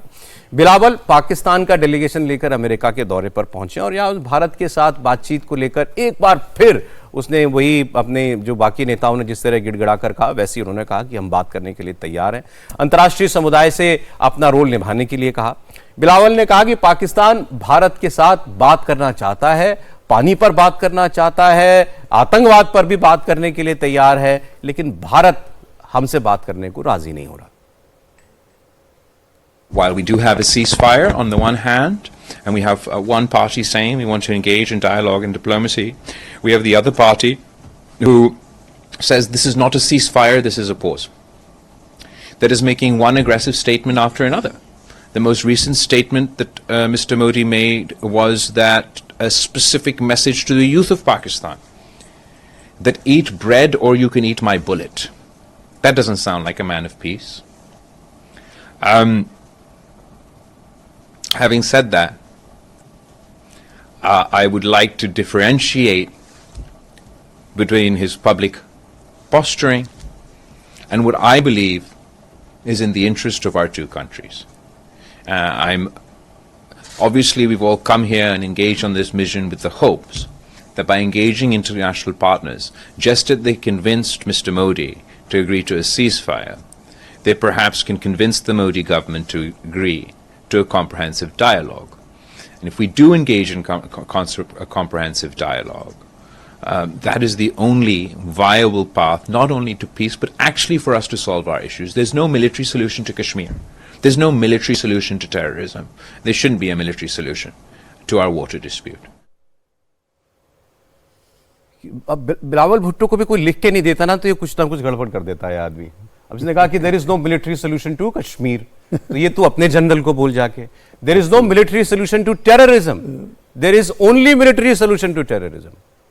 टेररिज्म का जवाब ऑपरेशन सिंदूर ही है और वो होकर के रहेगा। और फिर उन्होंने कहा कि दुनिया भारत को मनाए कि एक तो वो सीज फायर को पक्का कर ले और एक कॉम्प्रिहेंसिव डायलॉग हमारे साथ करे। आपको समझना पड़ेगा पाकिस्तान के लिए असल जीत क्या होगी अगर वाकई में अगर कहें कि पाकिस्तान जीता। मिलिट्री फ्रंट पर तो वो पॉसिबल नहीं है। उसकी जीत ये है कि वो भारत को बातचीत की टेबल पर ले आए और वो ये कोशिश करना चाहता है। जबकि भारत ने क्या कहा है, जब तक आतंकवाद बंद नहीं होगा कोई बात हो ही नहीं सकती। कोई आपके निहत्ते लोगों को मार रहा हो, आप उसके साथ क्या बात करेंगे और क्यों बात करेंगे आप उसके साथ। अगली खबर, अब भारत की ऑल पार्टी डेलीगेशन जिसकी कॉपी बिलावल भुट्टो कर रहा है वो दुनिया भर में जाकर पाकिस्तान को बेनकाब कर रही है और पाकिस्तान इससे बड़ा परेशान है। यही वजह है कि मलेशिया जब हमारा इंडियन डेलीगेशन पहुंचा तो पाकिस्तान ने अपनी पूरी ताकत लगा दी कि यह डेलीगेशन का कार्यक्रम रद्द हो जाए। वजह, पाकिस्तान मुस्लिम देश है, तो पाकिस्तान को माफ कीजिएगा मलेशिया मुस्लिम देश है और पाकिस्तान के दूतावास ने इस्लामी एकता का हवाला देकर मलेशिया की सरकार से भारत की डेलीगेशन से न मिलने की मांग की, लेकिन मलेशिया ने पाकिस्तानी हस्तक्षेप को बिल्कुल इग्नोर कर दिया। इतना ही नहीं, मलेशिया ने इंडियन डेलीगेशन को पूरा समर्थन भी दिया। मलेशिया पहुंची डेलीगेशन की अगुवाई जेडीयू सांसद संजय झा कर रहे थे और इस डेलीगेशन में बीजेपी की अपराजिता सारंगी हैं, बृजलाल हैं, प्रधान बरुआ हैं, हेमांग जोशी हैं, तृणमूल कांग्रेस के अभिषेक बैनर्जी हैं जो बहुत अच्छा बोल रहे हैं बाहर जाकर के, सीपीएम के जॉन ब्रिटस हैं, कांग्रेस पार्टी के सलमान खुर्शीद हैं और पूर्व राजनयिक मोहन कुमार वो भी इसके अंदर शामिल हैं। तो एक तरफ बिलावल कह रहा है हमसे बात करो और मलेशिया पर दबाव डाल रहा है कि वो हमसे बात ना करे। दोनों ही जगह मुंह फेल। बिल्कुल सही कह रहे हैं आप, दोनों जगह फेल हो गए। हमने बहुत क्लियरली उनको कहा है कि या तो टेरर होगा या टॉक्स होंगी। या फिर टेरर होगा या ट्रेड होगा। लेकिन हमने ये बहुत क्लियर कर दिया, जब तक आतंकवाद को हटाया नहीं जाएगा पाकिस्तान से, जब तक बातचीत सिर्फ दो मुद्दों पे ही होगी, एक होगी टेरर के ऊपर, दूसरा पीओके को रिटर्न के ऊपर। दूसरी बात आती है कि मलेशिया में जो उन्होंने करने की कोशिश की, एक चीज आपको बहुत छोटी सी मैं बता दूं कि मलेशिया भी चाहता है ब्राह्मोस को खरीदने का। एक देश जो अपना इंटरेस्ट देख रहा है, उनको यह लगता है कि भारत इमर्जिंग इकोनॉमी है, भारत के साथ हमारा ट्रेड बढ़ता जा रहा है, और मलेशिया चाहे मुस्लिम नेशन क्यों ना हो, लेकिन उसे जियोपॉलिटिक्स की समझ है, उसे पता है कि भारत डेवलपमेंट चाहता है, भारत युद्ध नहीं चाहता है। यह बहुत क्लियर है, और पूरे विश्व में सबको क्लियर है कि कौन सा ऐसा देश है जो सारे विश्व के अंदर टेररिज्म को प्रमोट कर रहा है, सबको पता है। जितना भी मेजर टेरर एक्ट होता है विश्व के अंदर, चाहे वर्ल्ड ट्रेड सेंटर का था, उसका कहीं ना कहीं फुटप्रिंट पाकिस्तान के अंदर है। इसी वजह से भारत का डेलीगेशन जब बाहर जाता है तो उसको बहुत इज्जत मिलती है, बहुत सपोर्ट। आप देखिए बिलावल भुट्टो के जब गए थे, उसमें कितने लोग आए थे वहां पे, और उनमें से कितने इंपॉर्टेंट थे। पाकिस्तान को शायद अब अपने भिखारी पने से शर्म भी आना बंद हो गई, क्योंकि उनके प्रधानमंत्री बार बार इस बात को खुद ही कह देते हैं कि हम कटोरा लेके दुनिया भर में घूमते हैं, बड़ी शर्मिंदगी होती है। फिर भी ये उसकी पैंतरेबाजी जो है कि कैसे भी दुनिया से पैसा ऐंठना, दुनिया जाने इस बात को कब समझेगी। पाकिस्तान के हुक्मरान बलूचिस्तान को झांसे में लेने की चालबाजियों में लेकिन लगे हुए हैं। शहबाज शरीफ और आसिम मुनीर बलूचिस्तान पहुंचे थे। बलूचिस्तान के अंदर जाने की हिम्मत तो नहीं हो पाई, लेकिन क्वेटा से ही गुहार लगाने लगे। एक मंच से बोलते हुए शहबाज शरीफ ने अपनी भिखारी पहचान का फिर रोना रोया। बलूचिस्तान के संसाधनों को हाथ लगाने की अनुमति मांगने लगे। बलूचों को मारने वाले यही लोग उनको अपना भाई बताने लगे, और कहा कि बलूचिस्तान जब तक मदद नहीं करेगा, पाकिस्तान पर लगा ये भिखारी का तमगा ऊपर से हटेगा नहीं। आप सुनिए जरा ये बातें। ये देखें, ये शहबाज शरीफ जब वहां पर आसिम मुनीर के साथ पहुंचे थे। अच्छा, ये बलूचिस्तान भी गए, इसके अलावा ये वहां भी जा रहे हैं दूसरी ओर, जहां इन्हीं के लोग इनकी सेना को मार मार के वहां से भगाते हैं, वह है खैबर पख्तूनख्वा। और बलूचिस्तान की लड़ाई दरअसल ये है कि पाकिस्तान के अंदर चूंकि जितनी नेचुरल रिसोर्सेज हैं वो ज़्यादातर बलूचिस्तान के अंदर हैं, वो मिनरल्स हों चाहे बाकी और चीज़ें हों, और पाकिस्तान उन सब का दोहन तो करता है, इस्तेमाल तो करता है, लेकिन बदले में उसके बलूचिस्तान को कुछ नहीं देता। बलूचिस्तान में शायद पूरे पाकिस्तान के सबसे ज़्यादा गरीब लोग रहते हों। वहाँ के लोगों की हालत वाकई बड़ी ख़राब है, और उनकी लड़ाई यही है कि हमारी संपत्ति तुम अपने लिए इस्तेमाल करते हो, खासकर फौज अपने लिए इस्तेमाल करती है, बदले में हमें कुछ नहीं मिलता।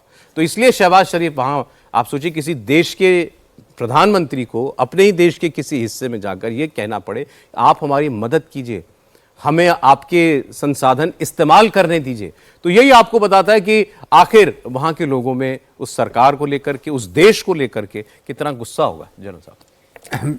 बिल्कुल सौरभ, इसमें बिल्कुल कोई कोताही नहीं है कि पाकिस्तान ने बलूचिस्तान के वसाइल लूट के यहाँ बाहर बेच दिए, या पाकिस्तान की फ़ौज ने अपने लेवल पे कॉन्ट्रैक्ट्स करके वहाँ के मिनरल वगैरह अलग अलग कंपनियों को बेचे, और अभी ये काम चीनियों के साथ मिलकर लोग कर रहे हैं। और बलूचिस्तान लगातार 1947 के बाद से बोलता चला रहा है कि बलूचिस्तान पाकिस्तान का हिस्सा नहीं है, वो एक आज़ाद मुल्क था। और ये बंटवारे के पहले की मीटिंग के अंदर ही माउंटबेटन और जो खान और कलात था, और साथ में जो उनके जिन्ना साहब थे, उनकी मीटिंग में एक्सेप्ट कर दिया गया था कि बलूचिस्तान आज़ाद मुल्क रहेगा। और तकरीबन 290 दिन तक बलूचिस्तान आज़ाद मुल्क था, जब तक कि 1948 में जाके पाकिस्तानी फ़ौज ने उसी तर्ज पे, जैसे वो JNK के अंदर घुसे, वैसे ही वो बलूचिस्तान में घुस के उन्होंने खान और कलात को पकड़ा और वहाँ उससे ज़बरदस्ती इंस्ट्रूमेंट ऑफ पोजीशन साइन कराया। और तब से जो छोटे भाई थे खान और कलात, वो 150 लड़ाकों के साथ उन्होंने आज़ादी की जंग शुरू करी। वो तब से चालू है, 1947 से। अभी जहाँ तक ये वसाइल का सवाल है, पाकिस्तान को मालूम है कि बलूचिस्तान अगर उनके काबू नहीं आता तो उनकी इकॉनमी तो वैसे ही बेड़ा गर्क है, तो रहा साहब पाकिस्तान कभी भी अपने पैरों पे खड़ा नहीं हो पाएगा जी। बलूचिस्तान के मिनरल वेल्थ, वहाँ का गैस, वहाँ का गोल्ड, वहाँ का कॉपर, वो सबसे ज़्यादा वही एक जगह है जहाँ से ये बेच के कोई पैसे कमा सकते हैं।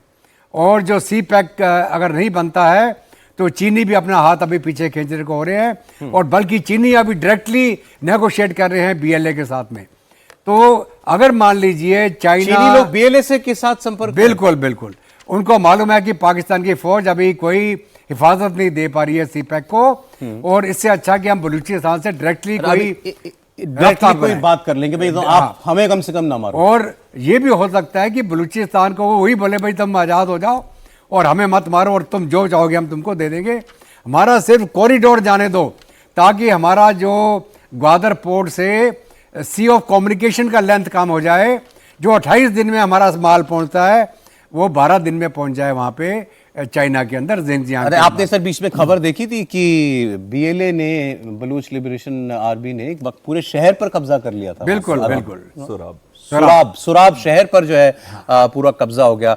अभी हमारे प्रोग्राम में एक ऑथर हैं और स्पेशल सेक्रेटरी भी रहे भारत सरकार में, तिलक देवेश्वर जी, वो आए थे।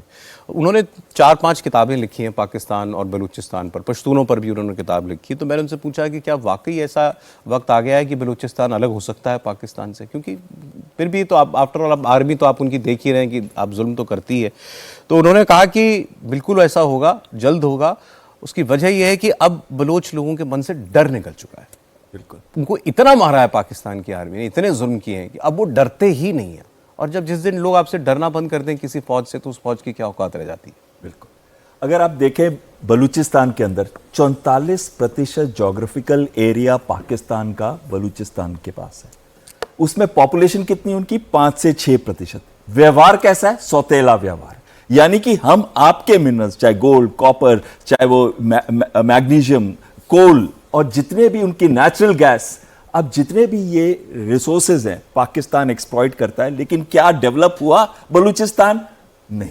और दूसरी चीज है कि बलूचिस्तान लिबरेशन आर्मी और लिबरेशन फ्रंट, ये दो मेजर जो इनके मिलिटेंट ऑर्गेनाइजेशंस हैं, इनमें से एक ने, अगर आपको याद होगा, थोड़े दिन पहले डिक्लेयर कर दिया था कि अब बलूचिस्तान आजाद है, we are a free independent देश। और अगर पाकिस्तान आर्मी का देखा है, कितना भी यातनाएं दे दें, कितने भी इनके महिला के लीडर्स को अरेस्ट करके एक जेल से दूसरे जेल ले जाके उनके ऊपर यातनाएं दें, लेकिन इनके अंदर से खौफ हट गया। और अगर आपको याद हो, उन्होंने बताया था डॉक्टर महनाज या ऐसा कुछ, महराम, उसके बारे में।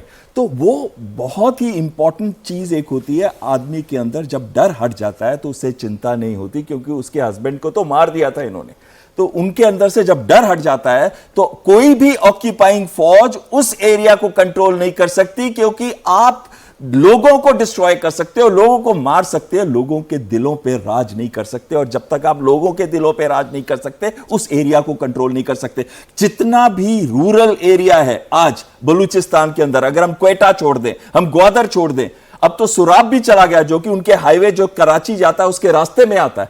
अगर इन एरियाज को छोड़ दें तो जो रूरल एरियाज हैं वहां पे उनकी चलती नहीं है पाकिस्तान आर्मी की। मंगूचार, कई एरियाज हैं जिनको उन्होंने लिबरेट सा करके रखा है, और पाकिस्तान आर्मी के सोल्जर्स डरते हैं। आपको ट्रेन हाईजैक का तो याद ही होगा कि कैसे वो पूरी की पूरी ट्रेन उन्होंने हाईजैक कर ली थी। और अगर कुछ भी करना है तो इसका पॉलिटिकल सॉल्यूशन है, जो पाकिस्तान कभी नहीं करेगा। सर, एक खबर आपको बांग्लादेश की अब देते हैं, बलूचिस्तान के बाद।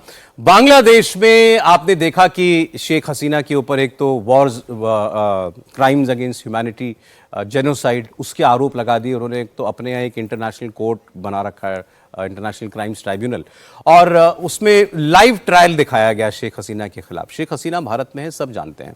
और उसके बाद बांग्लादेश की मोहम्मद यूनुस सरकार अब वहां का इतिहास मिटाने में भी जुट गई है। बांग्लादेश की गवर्नमेंट ने अब वहां के करेंसी नोट से शेख मुजीबुर रहमान, जो फाउंडर ऑफ बांग्लादेश है, उनकी तस्वीर को हटा दिया है।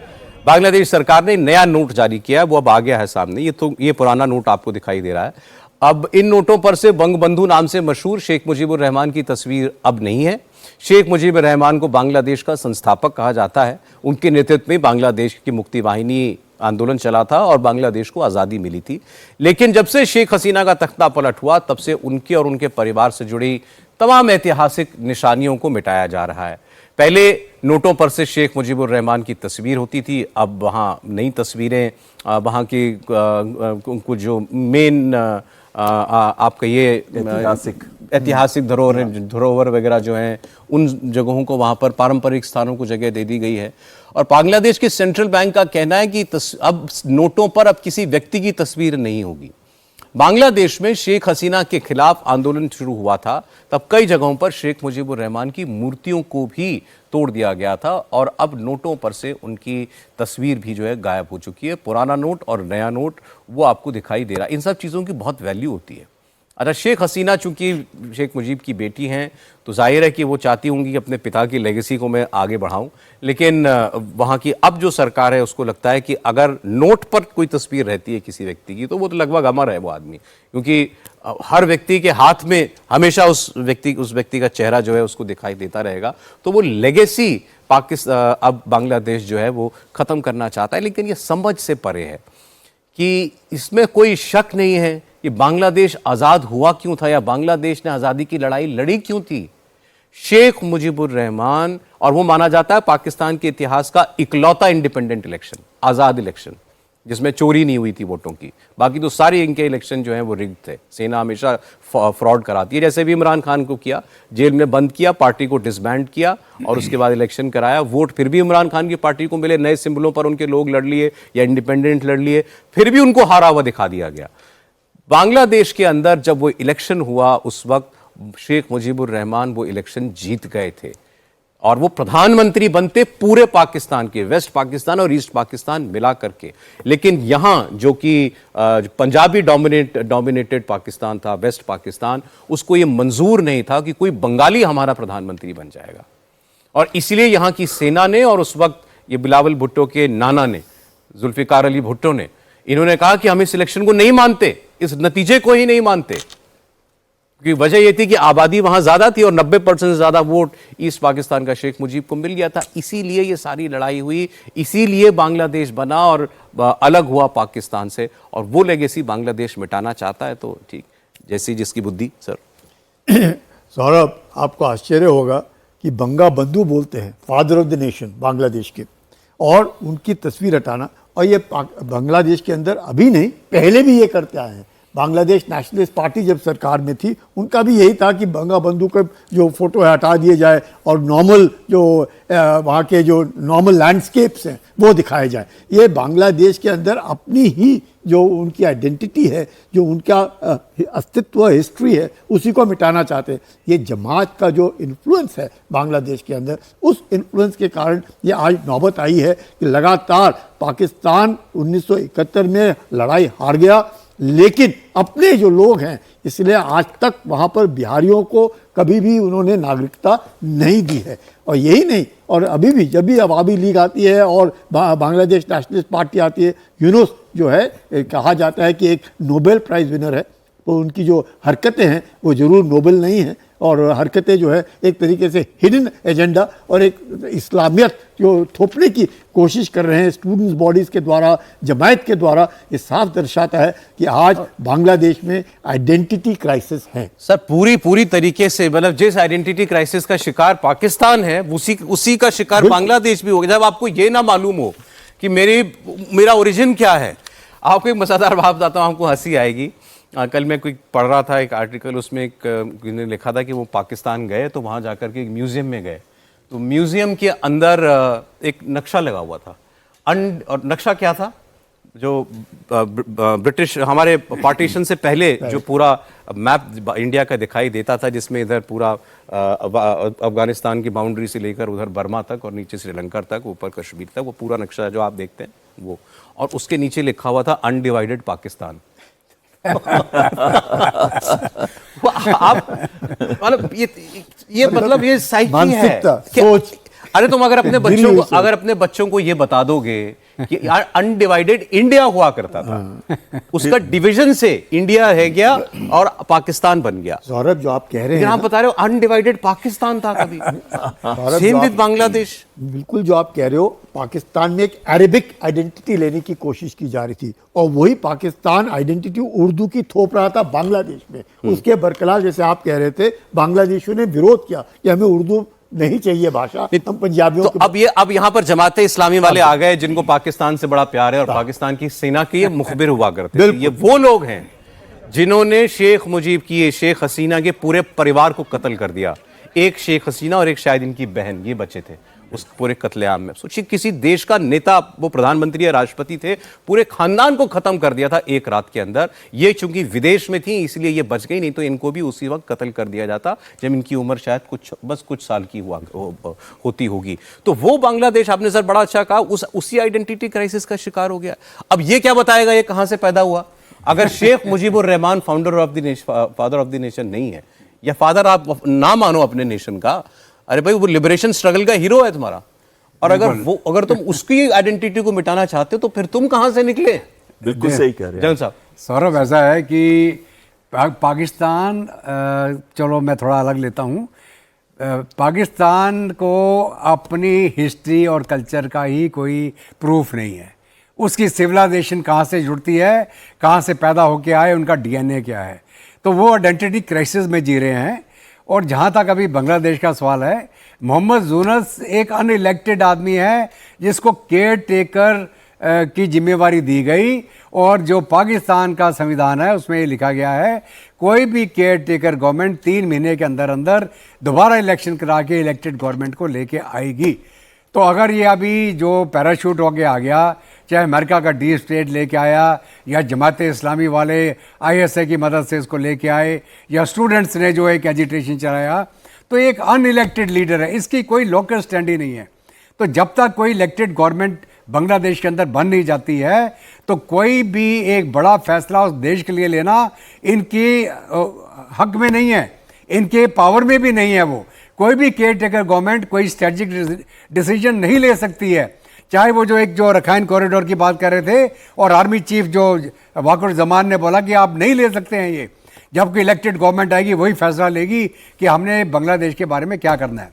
जहाँ तक जमात का सवाल है, ये वो लोग हैं जो रजाकार कहलाते थे जब ईस्ट पाकिस्तान था, और इन्होंने ईस्ट पाकिस्तान और पाकिस्तानी फौज के साथ मिलके पूरे बंगालियों के ऊपर अत्याचार कराया।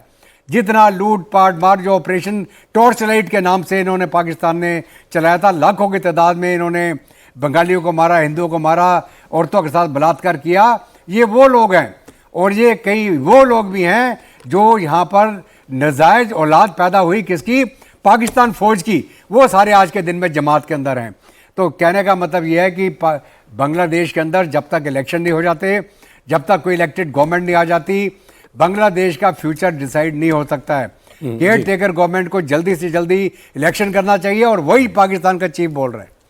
देखिए, ब्रिटिश ने जब पार्टीशन किया था बंगाल को अक्टूबर 1905 में, लॉर्ड कर्जन ने किया था, उन्होंने इसको डिवाइड किया था एडमिनिस्ट्रेटिवली। वैसे अगर आप देखें तो इसी जगह से हमारे जो तुम मुझे खून दो मैं तुम्हें आज़ादी दूंगा, वो पूरी मूवमेंट यहीं से शुरू हुई थी, और वो बिल्कुल सेकुलर मूवमेंट थी। लेकिन जो मैं पॉइंट हाईलाइट करना चाहता हूं, अनडिवाइडेड पाकिस्तान नहीं है, अनडिवाइडेड बंगाल था। और बंगाल ब्रिटिशर्स की पॉलिसी से उन्होंने हिंदू मुस्लिम का डिवीजन वहां पे किया, एडमिनिस्ट्रेटिव रीजन दिया, लेकिन एक्चुअली वो जरूरत नहीं थी। और उस समय पे जितने भी हमारे वर्कर्स थे, जितने भी हमारे देश के लिए जो फ्रीडम स्ट्रगल लड़ रहे थे, चाहे वो सुभाष चंद्र बोस या दूसरे हों, वो नहीं चाहते थे इसका एडमिनिस्ट्रेटिव, अगर किसी तरीके से भी एडमिनिस्ट्रेटिव डिवीजन हो। लेकिन साथ में मैं ये कहना चाहूंगा, जब यूनुस आए तो उनकी एक रेपुटेशन थी, ऐसे लग रहा था कि बांग्लादेश को एक सेवियर मिल गया है। लेकिन हुआ क्या, वो अपने आप को आइकॉन दिखाना चाहते हैं आज के टाइम में। उन्हें चाहिए कि जितनी जल्दी इलेक्शन हो सके, इलेक्शन करके इलेक्टेड पार्टी को दें। उन्होंने अवामी लीग को तो बैन कर दिया और जमात इस्लामी को वापस लेके आ गए हैं, जो इनके बहुत क्लोज है। और जमात इस्लामी इनके क्लोज है। और जो स्टूडेंट्स का प्लेटफॉर्म है, जो अब नेशनलिस्ट पार्टी बन चुका है, नेशनलिस्ट सिटीजन्स पार्टी बन गया है, वो चाहते हैं कि ये 5 साल तक रहें। वो इसलिए चाहते हैं कि उनका ऑन द ग्राउंड कहीं पे भी इतना सपोर्ट नहीं है कि वो अपनी गवर्नमेंट फॉर्म कर सकते हैं। और उनको लगता है कि बीएनपी फॉर्म कर लेगी गवर्नमेंट, चाहे कोई भी गवर्नमेंट आज फॉर्म करे, चाहे बीएनपी करे या कोई और, लेकिन आज भारत के साथ बीएनपी भी फॉर्म करती है, उसके भी क्लोज लिंक्स हैं पाकिस्तान के साथ। देखिए कैसे पाकिस्तान के नक्शे कदम पर अब बांग्लादेश चल पड़ा है। उन्होंने अपनी सबसे बड़ी पॉपुलर पार्टी और उसके नेता को जेल में डाला, इमरान खान को, और पार्टी का रजिस्ट्रेशन रद्द कर दिया। पार्टी अब इलेक्शन नहीं लड़ सकती। इन्होंने शेख हसीना की पार्टी का रजिस्ट्रेशन रद्द कर दिया, अब शेख हसीना भी नहीं लड़ सकती। एक छोटा सा फैक्ट, फिर अगली खबर पर जा रहा हूं। जितने इलेक्शन आज तक बांग्लादेश में हुए हैं, ये जो शेख हसीना की पार्टी अवामी लीग है, इसे हर इलेक्शन में कम से कम 40% वोट मिला है। तो ये है डर इनको शेख हसीना से। एनीवे, भारत की स्ट्राइक में 100 से ज्यादा आतंकी मारे गए, लेकिन फिर भी अब लश्कर के आतंकवादी जो हैं वो बिलों से बाहर आ रहे हैं और फिर भारत के खिलाफ जहर उगल रहे हैं। लश्कर तैयबा के नए नए आतंकवादी कैमरे पर रोज दिखाई देते हैं और भारत को ये धमकियां देते हुए दिखाई देते हैं। पाकिस्तान में लश्कर के नए आतंकवादियों की लोकेशंस भी ट्रेस हुई हैं। लश्कर के टेररिस्ट पाकिस्तान में खुलेआम मजमे लगा रहे हैं। दर्जन भर से ज्यादा आतंकी भारत के खिलाफ हेट स्पीच दे रहे हैं। आतंकियों की नई लोकेशन इस बार फैसलाबाद में मिली है। आतंकियों के अटैक वाली धमकी का एक नया वीडियो मैसेज सामने आया है, जिसमें सबसे पहले आपको सुनाएंगे हम। लेकिन लश्कर आतंकी कारी मोहम्मद याकूब शेख का जहरीला भाषण कैसा है ये आप देखिए।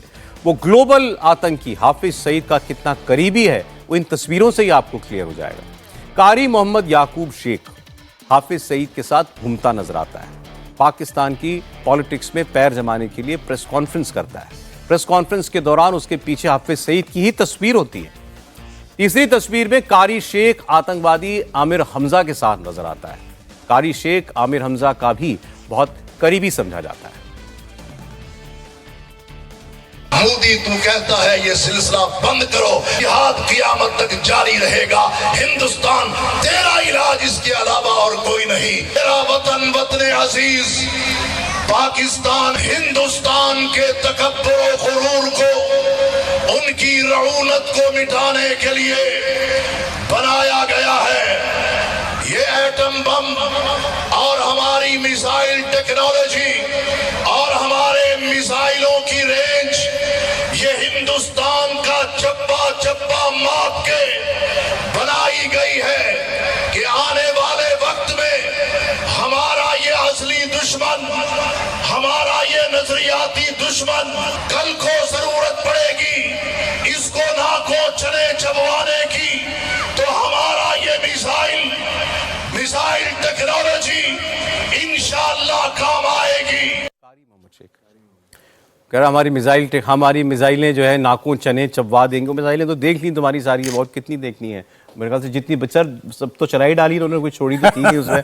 अरे एक आपने कभी एक बात सोची, ये पाकिस्तान में, हम भी आपको ये वीडियोस दिखाते हैं, पाकिस्तान में कभी आपने कोई सिंधी आतंकवादी भारत के खिलाफ बोलता हुआ देखा हो? सिंध का कोई आदमी ऐसे कोई जिसको भारत ने कहा डेजिग्नेटेड टेररिस्ट है? कोई बलूचिस्तान का कोई आदमी आपने देखा कि नहीं ये इंडिया का दुश्मन है, ये हम उसको आतंकवादी मानते हैं? ये सब कहाँ से आते हैं? पंजाब। सारे के सारे सौरभ ये आते हैं पंजाब से, और पंजाब से, और ये जो UN designated terrorist $10 million, can you imagine, Hafiz Saeed के ऊपर $10 मिलियन, ये सारे के सारे जो हैं ये पंजाब प्रोविंस, उनका मकसद, इनका जो फंडिंग है सारा का सारा सऊदी अरेबिया से है, कंप्लीट मिडिल ईस्ट फंडिंग। और जिस प्रकार से ये इनको टेरर फंडिंग और मनी लॉन्ड्रिंग में फाइनेंशियल एक्शन टास्क फोर्स ने पाकिस्तान को ग्रे लिस्ट में डाला था, इसीलिए डाला था कि ये जो आतंकी संगठन हैं ये सब इसका दुरुपयोग पैसा का करते हैं। आप देख लीजिएगा 10 तारीख को मसूद असद का परिवार मरता है, कितने पैसे पाकिस्तान ने दिए? 14 करोड़। 1 करोड़ हर एक इंसान को मसूद अजहर। भाई ये चाह के भी सिंधी और बलोची लोगों के मन में भारत के लिए नफरत पैदा नहीं कर पाए।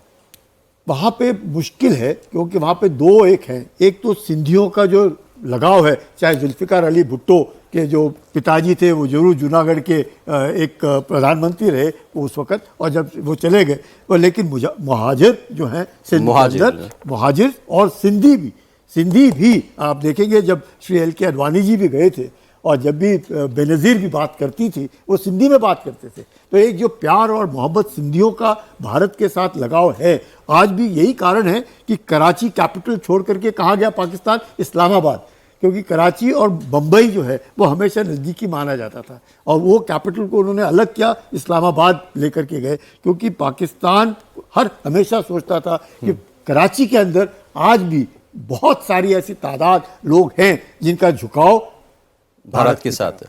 इसमें कोई शक नहीं है और वो झुकाव रहेगा, क्योंकि हमेशा Karachi was part of greater Bombay, greater Bombay का ये भाग है कराची। अच्छा। जब आज़ादी के बाद अलग हुआ, लेकिन आज भी जो फाइनेंशियल कैपिटल है, जैसे हम लोग कहते हैं Bombay is financial capital of India, वैसे Karachi remains the financial capital of Pakistan. तो मतलब प्रॉब्लम की जड़ ये 30% पाकिस्तान पंजाब जो है यही है, और सारा आतंकवादियों का रिक्रूटमेंट ग्राउंड और ट्रेनिंग ग्राउंड भी यही है पूरा का पूरा।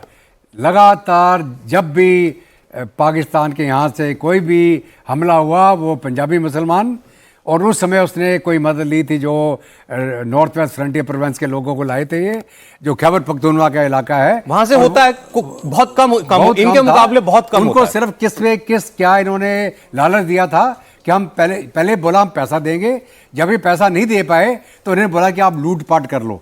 तो आपको याद होगा कि जब ये आए थे रजाकार, ये बारामुल्ला में 2 दिन रुक गए थे लूटपाट करने के लिए। उतना समय मिल गया था भारतीय फौज को श्रीनगर एयरपोर्ट में लैंड करके फिर इनको वापस ठुकाई करते हुए पीछे ले जाने का। लेकिन जो खास करके जो जड़ है पाकिस्तान के अंदर दहशतगर्दी की, वो पाकिस्तान का पंजाब प्रोविंस है। सारे के सारे जो इनके मरकज हैं सारे वहाँ हैं, और उधर से इसका एक्सटेंशन है मीरपुर कोटली रावलाकोट का इलाका।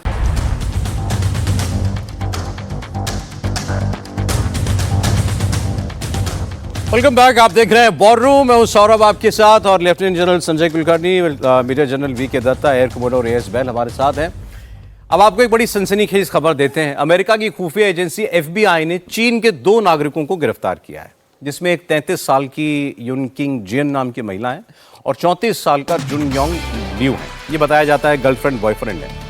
अमेरिका में इन दोनों के खिलाफ बहुत संगीन आरोप लगाए गए हैं, लेकिन इस केस की सबसे डरावनी बात है कि तस्करी से लाई गई वो चीज जो एक खतरनाक फंगस है, और इसका जो नाम बताया गया है वो है फ्यूजेरियम ग्रेमिनेरम। ये गेहूं, धान, मक्का और जौ ऐसी फसलों को बर्बाद कर देता है, और इस बात की जानकारी खुद FBI के डायरेक्टर काश पटेल ने दी। फ्यूजेरियम ग्रेमिनेरम कोई साधारण फंगस नहीं है, बल्कि वैज्ञानिक इसे कृषि आतंकवाद का संभावित हथियार मानते हैं, एग्रो टेररिज्म। ये फसल में हेड ब्लाइट नाम की बीमारी फैलाता है, जिसमें गेहूं, चावल, जौ, मक्का जैसी प्रमुख फसलें पूरी तरीके से बर्बाद हो जाती है। हर साल ये फंगस दुनिया भर में अरबों डॉलरों का नुकसान करता है। इससे पैदा होने वाले टॉक्सिन्स इंसानों और जानवरों के लिए भी जानलेवा हो सकते हैं। इसके कारण उल्टी, लिवर में डैमेज, प्रजनन प्रणाली पर असर, ऐसे प्रभाव भी देखे जा सकते हैं। और ये पहली बार नहीं है जब चीन की ये डेडली साजिश सामने आई है। इससे पहले भी चीन पर बायोलॉजिकल वेपन्स के इस्तेमाल के आरोप लगते हैं। दुनिया भर में आपको तो मालूम है कि कोरोना वायरस कहर बनकर टूटा था, और इस बात का लगातार शक जताया गया कि ये कोरोना वायरस भी चीन की लैब में तैयार हुआ और फिर दुनिया भर में आकर के फैला। 70 लाख से ज़्यादा लोगों की मौत हो चुकी है इसकी वजह से। वहीं अब ये फ्यूजेरियम ग्रेमिनेरम, इस नाम के फंगस को दुनिया भर में फैलाने की कोशिशों का डर है, जिससे फसलें, जानवर, इंसान तीनों में तबाही मच सकती है। अच्छा, अब ये जो दोनों लोग चीनी नागरिक जो लेकर के आए, इनका जो बैकग्राउंड बताया गया है, ये शायद साइंटिस्ट्स हैं, और इनमें से जो महिला है वो मिशिगन की यूनिवर्सिटी में लैब में इस फंगस को ले जाना चाहती थी, लेकिन इससे पहले वो पकड़ी गई। और जो इसका बॉयफ्रेंड है, पता चल रहा है, जो रिपोर्ट्स आ रही हैं कि वो चीन में किसी यूनिवर्सिटी की लैब में इसी फंगस पर काम कर रहा था, और वो भी जब अमेरिका आया तो उसको भी पकड़ लिया गया, जिसने पहले तो इनकार किया, लेकिन जब उससे सख्ती से पूछताछ हुई तो उसने इस बात को स्वीकार कर लिया कि वो इसका एक बहुत खतरनाक इस्तेमाल करना चाहता था। अब इसमें अच्छा, खबर में ये भी है जो काश पटेल ने दी है कि इन दोनों के CCP, communist party of China, यानी शी जिनपिंग की पार्टी, एक ही पार्टी है वहां पर, उस पार्टी से दोनों का संबंध है, ये उसके काडर भी हैं। तो अब शी जिनपिंग की पार्टी से जुड़े हुए लोग, पार्टी के कार्यकर्ता एग्रो टेररिज्म की कार्रवाई अमेरिका में करना चाहते थे। आप इस खबर का मतलब जरा समझिए, मैग्नीट्यूड जरा समझिए कि मतलब अगर ऐसा कुछ हो जाता तो बहुत ही बड़ी बात हो जाती। लेकिन चूंकि वो इस आरोप को सही मान रहा है अमेरिका, दोनों देश ऑलरेडी एक ट्रेड वॉर में हैं, तो अब यहां से बात कितना आगे बढ़ सकती है? बहल साहब बिल्कुल सही कह रहे हैं आप। अगर आपको याद होगा 2019 दिसंबर और उसके बाद 20 में जब कोविड का ओरिजिन चाइना के साथ लिंक किया गया था, और उसके बाद जिस हिसाब से कोविड यूरोप और वहां पे फैला अमेरिका के अंदर, और जो डेडली उसने इंपैक्ट डाला था उसके अंदर, तो यहां तक तब बातचीत चल रही थी कि कहीं ना कहीं चीन का इन्वॉल्वमेंट था ये बायोलॉजिकल वॉरफेयर के अंदर। तो ये जो एग्रो टेररिज्म की बात कर रहे हैं, कोई दो राय नहीं हो सकती है कि चीन मल्टीपल लेवल्स पे अमेरिका को वीक करना चाहता है, क्योंकि चीन का क्लियर एम है कि 2047 के अंदर आते आते जब उनकी कम्युनिस्ट पार्टीज और जो चीन है 100 साल पूरे करेंगे, उस समय पे वो चाहते हैं कि वो दुनिया की नंबर 1 ग्लोबल पावर बन जाए, अमेरिका को डिस्प्लेस कर दें। तो जो उनकी कन्वेंशनल कैपेबिलिटी है उसके अंदर तो शायद वो नहीं कर पाएंगे इतने समय में, तो अनकन्वेंशनल कैपेबिलिटी के अंदर वो बहुत सारे रास्ते ढूंढते हैं जिससे अमेरिका को अंदर से वीक किया जाए। और ये अभी से नहीं कर रहे, ये कई सालों से इसके ऊपर काम चल रहा है। जी बिल्कुल सर। सौरभ, अगर आप देखें वुहान में जो है लैब, जिसके कारण चीन का बहुत ज़बरदस्त एक, मैं कहूँगा पब्लिसिटी जो चीन को मिली, एक बहुत भद्दी, और ट्रंप ने कोई शब्द तोड़ा नहीं। शी जिनपिंग को कहते हैं कि पूरे विश्व में अगर कोविड फैला है तो चीन ने फैलाया है। बायोलॉजिकल वेपन्स को लेकर के और केमिकल वेपन्स को लेकर के अमेरिका के अंदर बहुत सख्त कानून हैं। आप अगर अमेरिका ट्रैवल करें, आप अचार तक नहीं ले जा सकते। अच्छा। आप नॉर्मल चीज़ें जो खाने की हैं हिंदुस्तान से नहीं ले जा सकते। तो ये जो चीज़ें हैं जिसे बोलते हैं एग्रो टेररिज्म, आप कोई भी चीज़ अगर आप कहें ये मसाला है, वो भी नहीं ले जा सकते। मतलब इतने सख्ताई से पेश आता है अमेरिका के अंदर, उसको लेकर के जब इस तरह की हरकत करते हैं, चीन सोचता होगा कि किस प्रकार से अब अमेरिका को घसीटा जाए, क्योंकि चीन का ज़बरदस्त एक तरीके का जो पूरे विश्व भर में एक मैं कहूँगा मुहिम चली कि कोविड वुहान चाइना। अब अमेरिका में जब इस तरह करते हैं, तो अगर आप वापस जाएं पुराने वक्त में, हम लोगों ने जो PL 480 गेहूँ आया था, ये जो कांग्रेस ग्रास जो दिखती है जो फैली भारत के अंदर, वो जब वो गेहूँ आया उसके साथ जो घास आई उससे वो कांग्रेस घास फैली। तो ये जो एग्रो नॉर्मल जब टेररिज्म की बात करते हैं, और इस प्रकार ये ज़रूर चीन के ये जो 2 साइंटिस्ट पकड़े गए हैं अमेरिका के अंदर, इसमें कोई शक नहीं कि अमेरिका को किस तरीके से गिराना, उसकी किस तरीके से बेइज्जती करना, किस तरीके से उनका जो एग्रीकल्चर प्रोडक्शन है उसको गिराना, और चीन किस प्रकार से ऊपर आ सकता है, उसको देख करके ये कार्रवाई हुई। एक वाकई बहुत ही खतरनाक। अब काश पटेल ये भी लिख रहे हैं, एविडेंस ऑल्सो इंडिकेट्स, जियान मतलब इन दोनों में से जो व्यक्ति है उसने had expressed loyalty to Chinese communist party and had received funding from the Chinese government for similar work on his pathogen in China. लेकिन इनके ऊपर जो आरोप लगाए गए हैं वो आरोप हैं smuggling goods into United States, false statements and visa fraud. तो ये इनके ऊपर अभी वैसा कोई गंभीर चार्ज नहीं लगाया है, लेकिन वो कह रहे हैं कि ये जो फंगस है इसका इस्तेमाल होता एग्रो टेररिज्म के लिए है, और बिलियंस ऑफ डॉलर्स का नुकसान इससे हो सकता था अगर ये अपने करने में कामयाब हो जाते। आपको लगता है ये अमेरिका चाइना के बीच कोई नए फसाद की जड़ बनेगा? बिल्कुल, देखिए ऐसा है कि ये जो अटैम्प्ट है, चाहे हम वुहान की बात करें और उसके बाद में जो करंट अभी ये 2 लोग पकड़े गए हैं जो फंगस लेके जा रहे थे अपने साथ, वुहान के अंदर भी चाइना ने ये एक बायोलॉजिकल वॉरफेयर के माध्यम से पूरी दुनिया को घुटने में लाने की चेष्टा करी। और आपको याद हो, ये वुहान वायरस के बाद जो कोविड फैला, उसी दौरान गलवान का इंसिडेंट भी चाइना ने किया, और उसको ये लगता था कि भारतीय फौज कोविड के कारण शायद रिस्पॉन्स नहीं कर पाएगी। लेकिन भारतीय फौज ने पूरे कोविड के दौरान अपने पूरे कंटोनमेंट्स को क्वारंटाइन कर दिया था। कोई भी फौजी बाहर छुट्टी जाता था उसको एक पूरा एक कूलिंग पीरियड बाहर निकालना पड़ता था एक अलग कैंप के अंदर, फिर उसको अंदर दाखिल किया जाता था। तो मुझे याद है कि जितने हमारे कंटोनमेंट थे सारे सिक्योर्ड थे, सारे हमारे फौजी बिल्कुल इस कोविड से बचा के रखे गए। और जब गलवान में इन्होंने हरकत करी तो 15 दिन के अंदर हमने 50,000 फौजी इनके सामने खड़ा कर दिया। तो उस समय इनका जो ये बायोलॉजिकल वॉरफेयर करके जंग जीतना चाहते थे उसमें सफल नहीं हुए और दुनिया में बहुत बड़ी तबाही हुई। सीधे सीधे ये एक किसी देश की इकोनॉमी डाउन करने का तो अभी ये जो अगर ये फंगस से इस्तेमाल करते अमेरिका के अंदर, अमेरिका की बहुत बड़ी एग्रीकल्चर है, चाहे गेहूं हो दूसरे हो, ये जितने प्रोडक्ट में अगर ये फंगस फैल जाता, इसका मतलब है कि जो सेल्फ सस्टेनेंस अमेरिका की जो अपने ऊपर आत्मनिर्भरता है फूड ग्रेन की, वो पिट जाते हैं उसमें। और कोई भी देश जिसके पास अपना फूड ग्रेन नहीं है वो घुटनों पे आ जाएगा। पैसे से आप फूड ग्रेन नहीं फिर खरीद सकते आप। दुनिया की ओर यूक्रेन एक जगह थी जहाँ पे फूड ग्रेन सबसे बड़ा होता था, it was called the basket of Europe. उधर अभी तबाही मची हुई है। अगर अभी ये आके यहाँ पे अमेरिका के अंदर हो जाता तो एक इनका बहुत बड़ा इकोनॉमिक लॉस होता अमेरिका का। और मुझे इनका जो चाल है वो यही लगती है कि इसको अमेरिका को किसी तरीके से इकोनॉमिकली वीक नुकसान करना। खैर एक नई चीज दुनिया के सामने आई है। अब एक दूसरी नई चीज की बात करते हैं। यूक्रेन की खुफिया सेवा ने रूस के अंदर एक और बड़े मिशन को अंजाम दिया और इसमें भी वो कामयाब हो गया।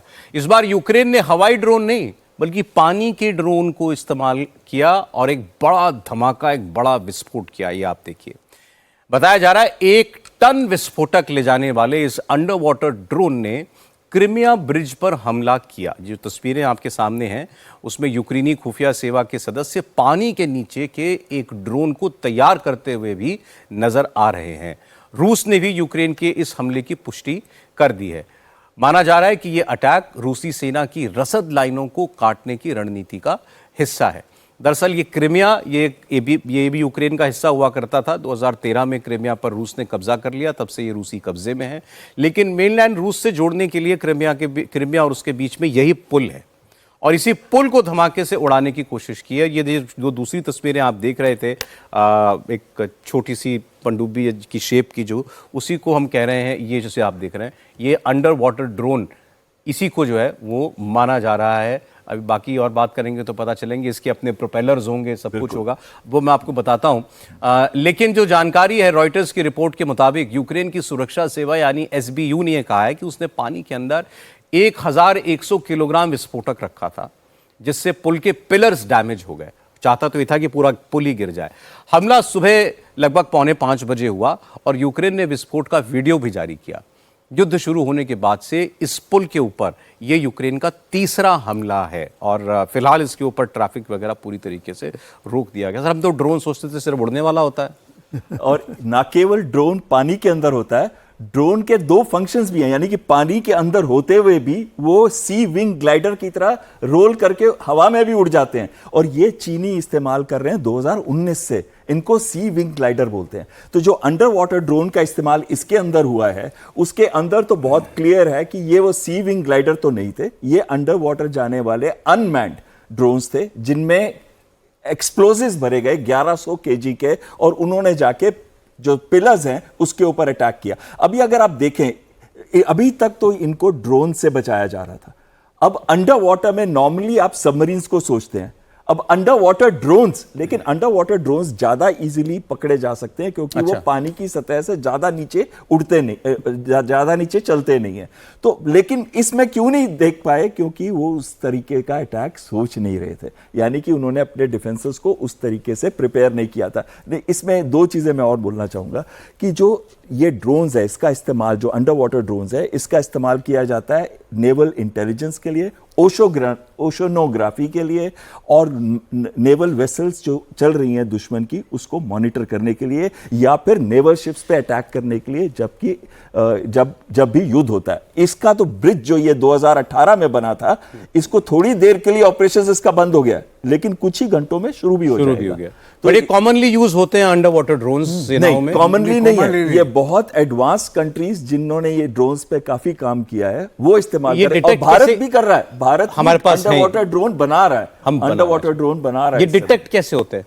ये डिटेक्ट नॉर्मली सोनार से होते हैं, और वो सोनार अरे जो सबमरीन को डिटेक्ट करने की टेक्नोलॉजी है, सोनार है, एरियल सोनार्स होते हैं, वो रशिया इस्तेमाल कर रहा है। अगर आप इसका देखें वीडियो, अगर दोबारा चलाएंगे आप, हाँ जी, ये आप रहा देखेंगे कि जो पायर्स हैं पुल के, उसके चारों तरफ प्रोटेक्टर्स लगाए हुए, वो देख रहे हैं आपको, ये जो एक ये लग रहे हैं ना, आप दिखा सकते हैं उधर जाके, अगर अच्छा है अगर तो आप ये समझ में आ देखिएगा, पहले भी हमला किया था यूक्रेन ने, इसको कर्च ब्रिज बोलते हैं। ये आप देख रहे हैं, ये जो ये क्या है, ये अंडर वाटर ड्रोन्स को रोकने के लिए बनाए गए हैं, अच्छा। ताकि इसके पायर्स के ऊपर डैमेज ना हो। और अभी भी ये पायर के ऊपर डैमेज नहीं कर पाए, क्योंकि वो ब्रिज 2-3 घंटे के लिए रोका, असेसमेंट किया उसका, और उसके बाद उसको दोबारा ट्रैफिक चालू हो गया। ये जो ब्रिज है ये रोड भी है और रेलवे भी है। दोनों 18 किलोमीटर लंबा है। और जब आप ज़ापोरिजिया खेरसौन में सामान बेचते हैं, आदमियों को बेचते हैं, इस ब्रिज का इस्तेमाल होता है। इसलिए 2018 में जैसे बता रहे थे, पुतिन ने इसको इनॉग्रेट किया। ये दूसरा हमला है उसके ऊपर। अच्छा, हम 2 दिन से एक बात नहीं कर पा रहे हैं, अब याद आ गया, दोबारा कर लेते हैं। पुतिन क्या करेंगे? पुतिन तो बहुत दबाव में होंगे। पहले आपके बॉम्बर्स 40 बॉम्बर्स बर्बाद कर दिए उसने, फिर इस किस्म का हमला, और इनको ओन करना, इनकी तस्वीरें जारी करना, ज़ेलेंस्की का वीडियो बना करके कहना हम 1.5 साल से प्लान कर रहे थे। बाय द वे, इसको भी माना जा रहा है कई महीने से ऑपरेशन प्लान हो रहा है। तो वो तो बहुत दबाव में होगा। क्या करेंगे पुतिन? देखिएगा, इसमें कोई शक नहीं कि पुतिन दबाव में है, और पुतिन दबाव में इसलिए हैं क्योंकि वो सोच रहे थे कि शायद जब बातचीत जब भी करनी होगी तो यूक्रेन जो है वो थोड़ा नीचे रहेगा। बट यूक्रेन ने अपना अब बातचीत से एक दिन पहले उसने वो कर दिया। बातचीत से मकसद कि we will negotiate as equals. वो रूस चाहता था कि ज़ेलेंस्की से वो बात नहीं करेंगे। पुतिन ने साफ मना कर दिया कि वो ज़ेलेंस्की से बात नहीं करेंगे। पर ज़ेलेंस्की ने जिस प्रकार से लगातार जो कार्रवाई की है, साफ दर्शाता है कि अब यूक्रेन को के साथ बातचीत करने के लिए रूस जो है जबरदस्ती होगा। अगर ये एक अपॉर्चुनिटी है, अगर युद्ध रोकना है तो ये वक्त है। लेकिन पुतिन बिना कोई बड़ी स्ट्राइक किए अब बात करेंगे? बिल्कुल नहीं।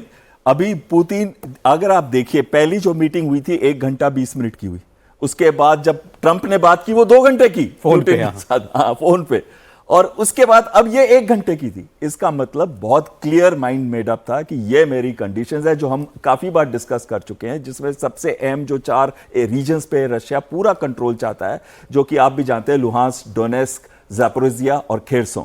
इन 4 में जब कई एरियाज पे काउंटर अटैक किया है यूक्रेन ने, उन एरियाज को भी वो खाली चाहता है। वो चाहता है कि ये पूरा का पूरा 4 का रीजन रशिया के पास है। दूसरा, नॉन न्यूक्लियर, नॉन नेटो, और तीसरा रशियन लैंग्वेज। ये कई सारी कंडीशंस उन्होंने रखी हैं जो बिल्कुल भी एक्सेप्टेबल नहीं है यूक्रेन के लिए। लेकिन इस हमले के बाद अब यूक्रेन के हमले का, ड्रोन हमले का बदलाव वो जरूर लेगा। वो हाई इंटेंसिटी ड्रोन मिसाइल हवाई अटैक के साथ साथ, जो मेरी अपनी फीलिंग है कि इस बार वो ज़ेलेंस्की को भी शायद ना छोड़े। ज़ेलेंस्की को मारना चाहेंगे पुतिन? बिल्कुल। अच्छा, लेकिन मुझे ये सारे प्रयास क्या अब तक हुए नहीं होंगे रूस की तरफ से? मुझे तो वो याद आ रहा है, वो एक बार पहले भी हमने बात की थी, जो एक वो प्राइवेट आर्मी है जो पाकिस्तान में भी देखी गई थी, by the way, Wagner group. ऐसा है कि उसके मुखिया को मार दिया था हवा में ब्लास्ट करा के पुतिन ने। देखिए, ऐसा है कि पुतिन के सामने आज तक उसका कोई दुश्मन टिका नहीं। पुराने केजीबी के हैं, खुद ग्राउंड ऑपरेटिव रह चुके हैं वो, और लगातार यूरोप के साथ ही डील करते चले आ रहे हैं वो। तो अभी जहाँ तक यूरोप का, अमेरिका का ये प्लान था कि हम किसी प्रकार रशिया को नीचे कर दें, इकॉनमी तोड़ दें, इसको घुटने पे ले आए, वो अभी तक 3 साल 3 महीने पे तो नहीं कर पाए ये। और इसके साथ साथ में बहुत सारा जो नुकसान यूरोप को भी उठाना पड़ा है। इनके जो एनर्जी क्राइसिस, एनर्जी के प्राइसेस, हर एक चीज़ के ऊपर असर हुआ है। इकॉनमी गिरी है सारी, पूरे वेस्टर्न वर्ल्ड की इकॉनमी डाउन हुई है।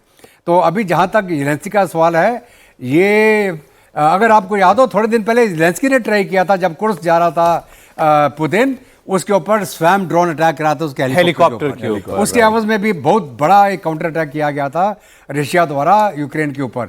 और अभी भी रशिया ने ऑलरेडी शायद प्लान बना रखा होगा और यहाँ चुनेगा, और चुन के इसको एक बहुत बड़ा एक काउंटर अटैक करेगा, और काफ़ी तबाही होगी यूक्रेन के अंदर, और हो सकता है ज़ेलेंस्की को खुद ही टारगेट किया जाए। और पुतिन जो है इंग्लिश भी बोलते हैं, जर्मन भी बोलते हैं, रशियन भी बोलते हैं, और ज़ेलेंस्की भी इंग्लिश भी बोलता है और रशियन भी बोलता है। बात कर लें तो ज्यादा अच्छा है, आपस में कोई दिक्कत नहीं है किसी को। अब एक और खबर, देश में फैले जासूसी के जाल पर एक बड़े प्रहार की। पंजाब पुलिस ने जासूसी नेटवर्क के मेन आरोपी जसबीर सिंह को गिरफ्तार किया है। मोहाली से ये गिरफ्तारी हुई है। यूट्यूबर जसबीर सिंह को पंजाब पुलिस ने अरेस्ट कर लिया है और बताया जा रहा है कि जसबीर सिंह 3 बार पाकिस्तान जा चुका है। जासूस के आरोप में गिरफ्तार यूट्यूबर ज्योति मल्होत्रा और पाकिस्तानी एम्बेसी के अफसर दानिश से ये टच में था। दिल्ली में आयोजित पाकिस्तानी नेशनल डे के प्रोग्राम में भी ये गया था। जसबीर सिंह 2020, 2021 और 2024 में 3 बार पाकिस्तान की यात्रा कर चुका है। उसके मोबाइल फोन की डिटेल से खुलासा हुआ है कि वो कई पाकिस्तानी नंबरों पर लगातार संपर्क में था, बातचीत कर रहा था। अब इस बातचीत की पूरी डिटेल्स की तफ्तीश जो है वो की जा रही है। तो आप देखिए, एक के बाद एक बहुत सारे ऐसे लोग पकड़े गए हैं और इसमें 1-2 कॉमन बातें। एक तो कॉमन लिंक इन सब का, ज़्यादातर का इनमें से पाकिस्तान की एम्बेसी के अंदर बैठा आदमी। वो एम्बेसी के लोग जो होते हैं वो काफ़ी, मुझे लगता है, वेट करके भेजे भी जाते होंगे। उसमें पाकिस्तान अपने जासूसी खुफिया लोगों को भेजना चाहेगा जो उस किस्म की गतिविधियां करें, वो तो ठीक है, और खुलेआम लेकिन वो उसको अंजाम दे रहा है। पाकिस्तान के लिए जासूसी करने वालों पर ताबड़तोड़ एक्शन और जारी है। तरन तारन से गगनदीप सिंह नाम का शख्स पकड़ा गया। ये पाकिस्तानी ISI हैंडलर्स के लिए ही जासूसी कर रहा था। स्पेशली ऑपरेशन सिंदूर के वक्त ISI ने इसके कई खुफिया जानकारियां इससे मांगी। सेना की मूवमेंट्स, एयरफोर्स के एक्शन को लेकर इसने काफ़ी कुछ शेयर भी किया। गगनदीप के मोबाइल की जांच में ये सामने आया कि ISI के 20 से ज़्यादा हैंडलर्स और एजेंट्स से ये कनेक्टेड था। कई खुफिया तस्वीरें और वीडियोस भी इसने वहाँ भेजी। पंजाब पुलिस की काउंटर इंटेलिजेंस यूनिट ने यह कार्रवाई की है। गगनदीप सिंह 5 साल से पाकिस्तान में बैठे खालिस्तानी आतंकवादी गोपाल सिंह चावला के संपर्क में भी था। चावला के जरिए ही वो पाकिस्तानी खुफिया अधिकारियों से जुड़ा और इसने ऑपरेशन सिंदूर के दौरान भारत की सेना की गतिविधियां, उनकी तैनाती और कई और रणनीतिक ठिकानों की सूचनाएं पाकिस्तान के साथ शेयर की, जो देश की सुरक्षा के लिए एक बहुत बड़ा खतरा बन सकती थी। इसके मोबाइल फोन में ISI से जुड़े 20 से ज़्यादा कॉन्टैक्ट्स भी मिले हैं। ये भी हमने आपको बताया था कि कैसे यहाँ पर बैठे लोगों ने पाकिस्तान में कई सिम कार्ड्स जो थे वो भी सप्लाई किए थे किसी ज़रिए से, और उन सिम कार्ड्स के ज़रिए ही बात होती ताकि किसी को ये शक ना हो कि पाकिस्तानी नंबर से यहाँ क्यों कॉल आ रहा है। तो इंडिया नंबर से ही व्हाट्सएप कॉल के ज़रिए ज़्यादातर ये लोग आपस में बातचीत करते थे। लेकिन अब ये अक्सर युद्ध की परिस्थितियों में ऐसे लोग निकल करके सामने आते हैं जो देश की ही जड़ें खोद रहे होते हैं। लेकिन अच्छी बात यह है कि बाद में ढूंढ कर इन पर जो है वो कार्रवाई की जा रही है। सर, लेकिन जो समझ में नहीं आता कि कोई भी देश जो है दूसरे देश के अंदर ये ऐसे जासूस या ऐसे अंदर के जो लोग होते हैं इनको बनाता कैसे, मतलब कैसे डेवलप करता है कि ये मेरा एसेट बन जाए दूसरे देश के अंदर? बिल्कुल ऐसा है कि हर एक दुश्मन देश उस देश के ऊपर जहां उसने नज़र रखती है वहां के डिसग्रंटल एलिमेंट को या ऐसे एलिमेंट्स को जिसको लुभा के किसी ट्रैप में कर दिया जाए या पैसे का लालच दिया जाए या हनी ट्रैपिंग की जाए, उसके माध्यम से फिर उसको ब्लैकमेल किया जाता। बाद में वो पहली एक गलती उससे करवा लेते हैं, उसके बाद में उसको बोलते हैं कि तेरी ये गलती हमारे पास में है, अगर तू हमारे लिए काम नहीं करेगा तो हम तेरे को एक्सपोज कर देंगे। तो ये अलग अलग तरीके इस्तेमाल होते हैं, हर एक देश करता है ये। और ये जो इसका हैंडलर आप बोल रहे हैं पाकिस्तान एम्बेसी में, वो पक्का ISI का कोई ऑफिशियल है जो यहाँ पे पोस्ट किया गया है इसी काम को अंजाम देने के लिए, इस नेटवर्क को बनाने के लिए और जगह जगह पे अपने जासूसों को तैनात करने के लिए। सोशल मीडिया ने क्या इस काम को और आसान बना दिया? बिल्कुल बिल्कुल। दूसरा क्या है कि ये इन्फ्लुएंसर्स बोलते हैं इनको। हाँ जी। इनको ये यूट्यूबर बन गए, इन्फ्लुएंसर बन गए, वो उसके बैकग्राउंड में ये करते हैं सब, हम तो यूट्यूब बनाने जा रहे हैं, travel with so and so और eat with so and so, food with so and so. तो ये उस तरीके से एक कैमोफ्लेज करके अपनी कार्रवाई को अंजाम देते रहते हैं लगातार। और अगर आज के दिन में हर एक आदमी के हाथ में फ़ोन है, हर एक आदमी के हाथ में मिनिएचर कैमरा है, हर एक आदमी के हाथ में मिनिएचर वीडियो रिकॉर्डर है और तुरंत एक बटन दबाते दुनिया के बहुत लोग सर ये सवाल ही पूछते हैं, लेकिन कि आज तो जैसे सैटेलाइट का जमाना है, हमने ही दिखा दिया, देखो उस बेस में कहाँ मिसाइल मारी, एक एक डिटेल बता दी। तो ये ऐसी क्या चीज़ है जो ये शेयर कर सकते हैं जो कि नुकसानदेह हो सकती है? बिल्कुल ऐसा है कि जैसे मैं बोलूँ कि साहब आप अमृतसर एयरफील्ड के पास जाइए और जितने भी जहाज उड़ते हैं तुरंत हमको खबर दीजिए। तो हमको मालूम है कि कमर्शियल जहाज कौन सा उड़ रहा है और फाइटर कौन सा जा रहा है। तो इसने इतना बोला कि 4 जहाज उड़े। अभी ये वार्निंग मिल गई किसको? पाकिस्तान को, कि यहाँ इस एयरबेस से 4 जहाज उड़े हैं। अब वो अपने उसके साथ को रिलेट करें, 4 जहाज जाएंगे कहाँ? तो इस प्रकार की जानकारी है। कौन सा आर्मी का मूवमेंट हो रहा है, कोई ट्रेनें आई हैं क्या, उन पे ऊपर टैंक लदे हुए हैं क्या, आर्टिलरी गन्स जा रही हैं उनके साथ में, कौन सी दिशा में जा रहे हैं, उसका टैक्टिकल साइन क्या है उस फॉर्मेशन का। उससे फिर क्या होता है कि जो दुश्मन उसको प्लॉटिंग करता है कि ये एनिमी मूवमेंट ऐसे हो रहा है, इधर हो रहा है, इधर बिल्डअप होगा, हमको यहाँ काउंटर अटैक करना है या डिफेंस करना है, तो ये उस चीज़ के अंदर मदद देता है। नहीं, बहुत खतरनाक है ये जो लोग हैं जी ये सर। आंख और कान का काम करते हैं। बिल्कुल, और ऐसे आंख और कान और मुंह सब बंद किए जाने चाहिए, हो ही रहे हैं वो। बहुत शुक्रिया sir, general Kulkarni, general Datta air commander well, बहुत शुक्रिया आपका। कल भी मुलाकात होती है आपसे।